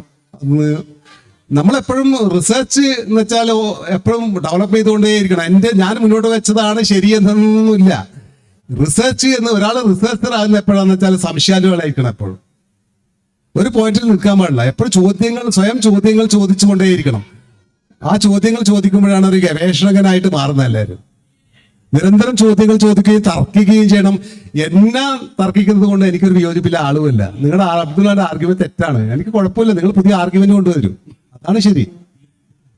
അതുകൊണ്ട് മലബാറിലെ ഇസ്ലാമിന്റെ വരവിനെ ചേരമാൻ പെരുമാളുടെ മതം മാറ്റവും മാലിക് ബിൻ ദിനാറിന്റെ സംഘത്തിന്റെ പള്ളി നിർമ്മാണത്തെയും കണ്ണി ചേർക്കുന്നതിനേക്കാൾ കൂടുതലായിട്ട് തോന്നുന്നത് ഇന്ത്യൻ മഹാസമുദ്രവുമായിട്ടുണ്ടായിരുന്ന അറബികളുടെ കച്ചവടക്കാരുടെ വരവോട് കൂടിയിട്ടുണ്ടായിരുന്ന കച്ചവട ഉൽപാദനങ്ങളുടെ കൈമാറ്റത്തോടൊപ്പം ഉണ്ടായിരുന്ന ഒരു സംസ്കാരത്തിന്റെ വിനിമയം എന്ന രീതിയിലാണ് കാണേണ്ടത്. പക്ഷെ ഇത് വളരെ രസകരമായ കാര്യം, കോസ്റ്റൽ ബെൽറ്റിൽ മാത്രമാണ് കാര്യമായിട്ട് ആ സമയത്ത് ഇസ്ലാം ഉണ്ടായി വരുന്നത്. ഈ ഒരു മേഖലയിൽ ബന്ധപ്പെട്ട് നമ്മൾ ചേർത്ത് വായിക്കേണ്ട ഒരു ഒന്നാണല്ലോ അറക്കൽ സുൽത്താനേറ്റിന്റെ ഒരു ഉദയവും വികാസവും ഒക്കെ. കാരണം കച്ചവടമായിട്ട് ബന്ധപ്പെട്ട് വിവിധ രാജ്യങ്ങളായിട്ട് അവർക്ക് നിരന്തരമായ ബന്ധം ഉണ്ടായിരുന്നു. അവരായിട്ട് ബന്ധപ്പെട്ട കോയിൻസ് അതുപോലെ മറ്റു ഡോക്യുമെന്റ്സ് ഒക്കെ നിലവിൽ ലഭ്യമാണ്. കുറിച്ചുള്ള പഠനങ്ങളും നടന്നിട്ടുണ്ട്. മഖ്ദൂമിന് മുമ്പുള്ള ഒരു ഇസ്ലാമിന്റെ ചരിത്രത്തെ കുറിച്ചുള്ള വായിക്കുമ്പോൾ അത് എത്രത്തോളമാണ് പ്രസക്തമാകുന്നത്? അത് ഭയങ്കര രസകരമായ മഖ്ദൂം സൈനുദ്ദീൻ മഖ്ദൂം തൗഫത്തുൽ മുജാഹിദിന്റെ ഒരു ഭാഗത്ത് പറയുന്നുണ്ട്, മലബാറിലെ മുസ്ലിങ്ങൾക്ക് സംരക്ഷണം കൊടുക്കാനാകുന്നത്ര രീതിയിലുള്ള ഒരു അധികാരമുള്ള ആൾക്കാർ വളർന്നു വന്നിട്ടില്ല എന്നുള്ളത് ഒന്നാം ഭാഗത്ത്. രണ്ടാമത്തെ ഭാഗത്താണ് അദ്ദേഹം ആലി രാജാക്കന്മാരെ കുറിച്ച് 2-3 ആൾക്കാരുടെ പേര് പറഞ്ഞു, ഞാൻ ഓർക്കുന്നില്ല, പറയുന്നുണ്ട്. ജൂലിയൻ ബ്രുഷന് the regent of the sea എന്ന് പറയുന്നൊരു പഠനമുണ്ട് 1975 അത് അറക്കൽ രാജവംശത്തിന്റെ ഉത്ഭവവും കച്ചവട ബന്ധവുമായിട്ട് ബന്ധപ്പെട്ടുള്ള ഒരു പഠനം, വളരെ മനോഹരമായ പഠനമാണ്. അതോടൊപ്പം തന്നെ ഞാൻ നേരത്തെ പറഞ്ഞതുപോലെ ഷാഫിയ നിയമത്തിന്റെ വരവ് വളരെ രസകരമായിട്ട് മലബാറിലേക്ക് വരുന്നുണ്ട്. അത് വേറൊരു ടോപ്പിക്കാണ്, അവിടെ ഇരിക്കട്ടെ. ബ്രുഷൻ കൃത്യമായിട്ട് പറയുന്നുണ്ട്, നമ്മൾ ഈ കഥ, ഇദ്ദേഹം പറഞ്ഞ കഥ റഹ്ലത്തുൽ മുലൂക്കിൽ അല്ലെ, സുവർമദീന്റെ റഹ്ലത്തുൽ മുലൂക്കിലാണ് കാര്യമായിട്ട് ഈ അറക്കൽ രാജവംശത്തിന്റെ ഉത്ഭവത്തെ കുറിച്ചുള്ള ഒരു മിത്ത് കിടക്കുന്ന കാര്യമായിട്ട് അല്ലെ. അദ്ദേഹത്തിന്റെ ചേരമൻ പെരുമാളുടെ സഹോദരി ശ്രീദേവിയെ തലശ്ശേരിക്കടുത്ത് വന്ന് ധർമ്മടത്ത് വന്ന് കണ്ടു. അദ്ദേഹത്തിന്റെ പുത്രൻ മഹാബലി അദ്ദേഹത്തിലൂടെ മക്കത്ത് പോയി തിരിച്ചു വന്ന് മുഹമ്മദ് അലി എന്ന്. പക്ഷെ നമ്മൾ ഈ ഡോക്യുമെന്റേഷൻ പരിശോധിക്കുമ്പോൾ ഈ കോലത്തിരിമാരുടെ കടൽ കച്ചവടങ്ങളെ മുഴുവൻ നിയന്ത്രിച്ചിരുന്ന ഒരു ഇടപ്രഭുക്കന്മാരായിട്ടാണ് നാവിക സാമന്തകന്മാരും കച്ചവട പ്രമുഖരുമായിട്ടാണ് മാമാലിമാരെ കാണുന്നത്. ഈ മാമാലിമാരാണ് പിന്നീട് അറക്കൽ ഭരണകൂടത്തെ ഉണ്ടാക്കുക, സ്റ്റേറ്റ് ഉണ്ടാക്കിയെടുക്കുന്നത്. നമ്മൾ പൊതുവെ നോക്കിയാലേ നമ്മുടെ നാട്ടുകളിലൊക്കെ സമ്പന്നരായ ആളുടെ കയ്യിലായിരിക്കും പള്ളികൾ ഉണ്ടാകുക. ആരുടെ കൈകളിലാണോ പള്ളികളുടെ നിയന്ത്രണമുള്ളത് അവർക്കായിരിക്കും റിച്വലിന്റെ മുകളിൽ സുപ്രീമസി ഉണ്ടാവും. അറക്കൽ രാജവംശം സൈനുദ്ദീൻ മക്തൂമിനെ കൃത്യമായിട്ട് ആദ്യത്തെ ഭാഗങ്ങളിൽ രണ്ടാമത്തെ ഭാഗത്ത് കൃത്യമായിട്ട് പറയുന്നുണ്ട്. ആദ്യത്തെ ഭാഗത്ത് മുസ്ലിങ്ങൾക്ക് സംരക്ഷണം നൽകാൻ പറ്റുന്ന അധികാര കേന്ദ്രങ്ങൾ, പൊളിറ്റിക്കൽ പവറുള്ള ആരും ഇല്ല എന്നും, രണ്ടാമത്തെ ഭാഗത്ത് അദ്ദേഹം പറയുന്നുണ്ട് ഈ കണ്ണൂരിലെ ഈ മാമാലിമാരെ കുറിച്ച് പറയുന്നുണ്ട്. അപ്പൊ അവർ 14th സെഞ്ചുറിയോട് കൂടിയിട്ട് കച്ചവടത്തിൽ കിട്ടിയിരിക്കുന്ന പണം അവർ അധികാരം ഉണ്ടാക്കിയെടുക്കാൻ ഉപയോഗിച്ചതായിട്ടാണ് കാണുന്നത്. അവരെ കോയിൻസ് ഒക്കെ പറയലുണ്ടല്ലോ, ഹിജ്റ 80. അല്ല, അത് ഞാനിതൊരു കണ്ടിട്ടില്ല അങ്ങനത്തെ കോയിന്. അതങ്ങനെ പറയുന്നുണ്ട്, പക്ഷെ അങ്ങനെ അത് കൃത്യമായിട്ട് ആരും അങ്ങനെ ഡോക്യുമെന്റേഷൻ ചെയ്യപ്പെട്ടതായിട്ട് ഞാൻ കണ്ടിട്ടില്ല കാര്യമായിട്ട്. പിന്നെ ദൈവ മുഹമ്മദ് പറയുന്നുണ്ടെങ്കിലും അതിനെ ഡോക്യുമെന്റേഷൻ ആരും ചെയ്തതായിട്ട് കാണുന്നില്ല. പിന്നെ നമ്മൾ ആ കാലത്ത് പ്രധാനമായും വായിക്കേണ്ട ഒരു സംഭവമാണ് ദർസുകളുടെ അത് വൈജ്ഞാനികമായ സംഭാവനകൾ. പിൻമത്തൂത്ത് തന്നെ പറയുന്നുണ്ട് 300ഓളം വിദ്യാർത്ഥികളുടെ ദർസ് ഏഴിമലയിൽ ഉണ്ടായിരുന്നു. അതുപോലെ നമ്മൾ ദർസിന്റെ ഉത്ഭവം പറയുന്നിടത്ത് തലശ്ശേരിയിലാണ് ദർസ് സംവിധാനം ഉത്ഭവിച്ചതെന്നും, അതുപോലെ അല്ല താനൂര് വലിയ കുളങ്ങര പള്ളിയിൽ ഷെയ്ഖ് അബ്ദുറഹ്മാൻ അദറമിയാണ് അതിന്റെ ഉത്ഭവത്തിന് കാരണം. അത് മഖ്ദൂമിന്റെ ഒരുപാട് വർഷങ്ങൾക്ക് മുമ്പാണെന്നും പറയുന്നുണ്ട്. അതിൽ വസ്തുത ഉണ്ടാവാൻ സാധ്യതയുണ്ട്. കാരണം മഖ്ദൂമിന്റെ ഉസ്താദുമാർ തന്നെ പ്രധാനമായും വരുന്നത് കോഴിക്കോട് നിന്നാണല്ലോ. ഫഖറുദ്ദീൻ ഷാലിയാത്തി, റമദാൻ ഷാലിയാത്തി, അവരൊക്കെ മഖ്ദൂമിന്റെ മുമ്പ് ജീവിച്ച് ഗ്രന്ഥരചനകൾ നടത്തിയ ആളാണ്. അതുപോലെ ധർമ്മടം ഖാദിയായ ഖാദി ഫഖീഹ് ഹുസൈനെ കുറിച്ച് പറയാറുണ്ട്. അദ്ദേഹമാണ് ഖൈദുൽ ജാമി എന്ന് പറയുന്ന ഒരു രചന നടത്തി. അതാണ് കേരളത്തിലെ ആദ്യത്തെ കർമ്മശാസ്ത്ര ഗ്രന്ഥം എന്നൊക്കെ പറയപ്പെടാറുണ്ട്. അപ്പൊ അത്തരം ഒരു വൈജ്ഞാനികമായ വിനിമയങ്ങൾ മഖ്ദൂമിന് മുമ്പ് എത്രത്തോളം ഉണ്ടായിരുന്നു? അത് പ്രധാനമായിട്ടും ഇബ്നു ബത്തൂത്ത പറയുന്നതിന് മുൻപ് നമുക്ക് ഇവിടുത്തെ നോളജ് പ്രൊഡക്ഷനെ കുറിച്ച് കാര്യമായിട്ടുള്ള ടെക്സ്റ്റുകൾ ലഭ്യമല്ല. നേരത്തെ ഞാൻ പറഞ്ഞതുപോലെ ഈ സെക്ടേറിയനിസം സജീവമായിട്ട് ഇസ്ലാമിക് ലോകത്ത് വാഴുന്ന സമയത്താണ് മലബാറിലെ കാലിമാർക്കും ഖത്തീബുമാർക്കും സ്റ്റേറ്റ്മെന്റ് കൊടുക്കുന്നതായിട്ട് കാണുന്നത്. പക്ഷെ ആ ഡോക്യുമെന്റിൽ എവിടെയും ഇസ്ലാമിക പാഠശാലകളെ കുറിച്ചിട്ട് കാര്യമായിട്ട് പറയുന്നില്ല. പക്ഷെ ഇബ്നു ബത്തൂത്ത പറയുന്നുണ്ട് ഹൊണ്ണാറയില് 8 പെൺകുട്ടികളും 33 ആൺകുട്ടികളും പഠിക്കുന്ന ഒരു മദ്രസനെ കുറിച്ചിട്ട് കൃത്യമായിട്ട് പറയുന്നുണ്ട്. പക്ഷെ അതൊരു പ്രാദേശികമായിട്ടുള്ള പാഠശാല എന്ന രീതിയിൽ കാണുന്നുണ്ട്. അതിനേക്കാൾ ഇമ്പോർട്ടൻ്റ് ആയിട്ടുള്ളത് പെൺകുട്ടികള് 14 നൂറ്റാണ്ടിൽ തന്നെ പാഠശാലയിൽ പോയിട്ട് അറിവ് നേടുന്ന സിസ്റ്റം നമ്മുടെ സമുദ്ര കച്ചവട കേന്ദ്രങ്ങളിൽ നിലനിന്നു എന്നുള്ളതാണ്. അത്ര പുരോഗമനമായ ഒരു സമൂഹമായിട്ട് നമ്മൾ മാറിയിട്ടുണ്ടായിരുന്നു എന്നുള്ളതാണ്. 2 പ്രധാനമായിട്ട് പറയുന്ന മാടായിലാണ്. മാടായി ഞാൻ നേരത്തെ പറഞ്ഞ പോലെ ഒരു നോളജ്, പൊന്നാനിക്ക് മുന്നേ ഉള്ള ഒരു നോളജ് പ്രൊഡക്ഷൻ സെന്റർ ആയിട്ടാണ് മാടായി കാണുന്നത്. മാടായില് അത്തരം പാഠശാലകൾ മാത്രമല്ല ഉണ്ടായിരുന്നത്, അത് അവിടെ പഠിപ്പിക്കാൻ മാത്രം വിദേശത്ത് നിന്നുള്ള ജൂറിസ്റ്റുകൾ ഉണ്ടായി എന്നുള്ളത്. ദയ്യിദിനെ പോലുള്ള 14 വർഷം മക്കയിലും 14 വർഷം മദീനയിലും നീണ്ട കാലം ചൈനയിലും പോയിട്ട് അടിമജ്ഞാനിയായ ഒരു ജുറിസ്റ്റ് സയ്യിദിനെ കുറിച്ചിട്ട് അദ്ദേഹം പറയുന്നുണ്ട് കൃത്യമായിട്ട്. പിന്നെ പാഠശാലകളെ കുറിച്ചിട്ട് കാര്യമായിട്ടൊന്നും പറയുന്നില്ല. പിന്നെ പൊന്നാനി കാര്യമായിട്ട് ഇസ്ലാമിക്ക് പൊന്നാനി അതുപോലെ മഖ്ദൂമിന്റെ സിലബസ് ഒക്കെ സിൽസിലത്തുൽ ഫഖ്രിയ പൊന്നാനി സിലബസ് എന്നതിന് മുമ്പ് തന്നെ മഖ്ദൂം മാതൃക സ്വീകരിക്കില്ല. അത് തീർച്ചയായിട്ടും ഇബ്നു ബത്തൂത്തക്ക് മുൻപ് തന്നെ ഈ കാലിമാരുടെ പ്രസൻസ് നമ്മൾ കാണുന്നുണ്ട്. ഒന്ന് നമ്മുടെ ഈ എന്താണ് ഞാൻ നേരത്തെ പറഞ്ഞ ടെക്സ്റ്റ് കൈതൽ ജാമിയല്ല, മറ്റേ സുഹർവദീന്റെ ടെക്സ്റ്റ് പരിശോധിച്ച് നോക്കിയാൽ ഈ ആദ്യത്തെ 10 പള്ളികൾ കൂടാതെ 14 പള്ളികളോട് അദ്ദേഹം പറയുന്നത്. ഈ 14 പള്ളികളെ കായൽപട്ടണം മുതൽ ഇങ്ങോട്ടേക്കുള്ള തേങ്ങപട്ടണം മുതൽ ഇങ്ങോട്ടേക്കുള്ള പള്ളികളുടെ കാലിമാരൊക്കെ പ്രാദേശികവാസികളാണ്. ഈ പ്രാദേശിക ഒരാളെ കാലിയായിട്ട് അപ്പോയിന്റ്മെന്റ് ചെയ്യേണ്ടിക്ക് അല്ലെങ്കിൽ ജൂറിസ്റ്റ് ആയിരിക്കണം അദ്ദേഹം കൃത്യമായിട്ട്. നിയമസംഹിതയെ കുറിച്ച് കൃത്യമായി ഇസ്ലാമിക് നിയമസംഹിതയെ കുറിച്ച് കൃത്യമായിട്ട് ധാരണയില്ലാത്ത ഒരാളെ കാലിയാകൂല. അപ്പൊ ഈ 13th സെഞ്ചുറിയോട് കൂടി തന്നെ പ്രാദേശികമായ മുസ്ലിങ്ങളുടെ ഇടയിൽ നിന്നും ഉലമാക്കൾ വളർന്നു വന്നു എന്നുള്ളതിന് തെളിവായിട്ട് മാറുന്നുണ്ട് 2 കാര്യങ്ങൾ. ഒന്ന്, മംഗലാപുരത്ത് കാണുന്ന ബദ്രുദ്ദീൻ അൽ മാബാരി എന്ന കാലിയെ കുറിച്ച് പറയും. അതേ പ്രാദേശികവാസിയാണ്. പ്രാദേശികവാസികൾ തന്നെ മലബാറിൽ കാലിമാരാകുന്ന മുസ്ലിങ്ങളുടെ ഏറ്റവും ഉന്നത പദവിയിലേക്ക് എത്തുന്ന കാലിമാരായി മാറുന്നതായിട്ട് നമുക്ക് തെളിവുകൾ ഇവിടെ ലഭ്യമാണ്. അപ്പോൾ ഇൻസ്റ്റിറ്റ്യൂഷൻ നേരത്തെ ഉണ്ടായിട്ടുണ്ടാവും.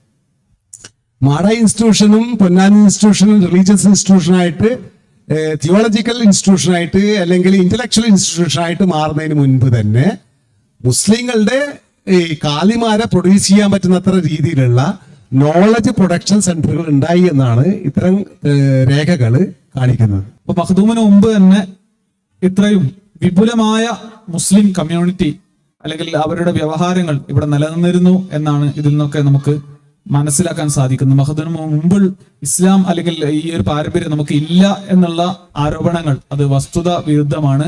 അതുപോലെ തന്നെ സിലബസ് ഇപ്പോ മുഅ്ജമുൽ ബുൽദാനില് മലബാറിനെ കുറിച്ച്, അതുപോലെ അറബി ഗ്രന്ഥങ്ങളിൽ മലബാറിനെ കുറിച്ച് വ്യാപകമായി പരാമർശിക്കുന്നുണ്ട്. അതിൽ തന്നെ ഒരു അബ്ദുല്ലാഹിൽ കാലിക്കോത്തി ഒരു മുഹദ്ദീത്തായിട്ട് ദമസ്കസിൽ ചെന്ന് പഠനം നടത്തിയ ഒരു പ്രാദേശിക പണ്ഡിതനെ കുറിച്ച്, കാലിക്കോത്തി എന്ന പേരിലാണ് അദ്ദേഹം അറിയപ്പെടുന്നത്. അപ്പൊ അങ്ങനെയുള്ള പണ്ഡിതന്മാരെ കുറിച്ചൊക്കെ ഉള്ള ധാരാളം വിവരണങ്ങൾ നമുക്ക് ലഭ്യമാണ്. കൂടുതൽ പഠനങ്ങൾ ഉണ്ടാവേണ്ട ഒരു മേഖലയാണ് എന്ന് ഉണർത്തിക്കൊണ്ട് നിർത്തുന്നു.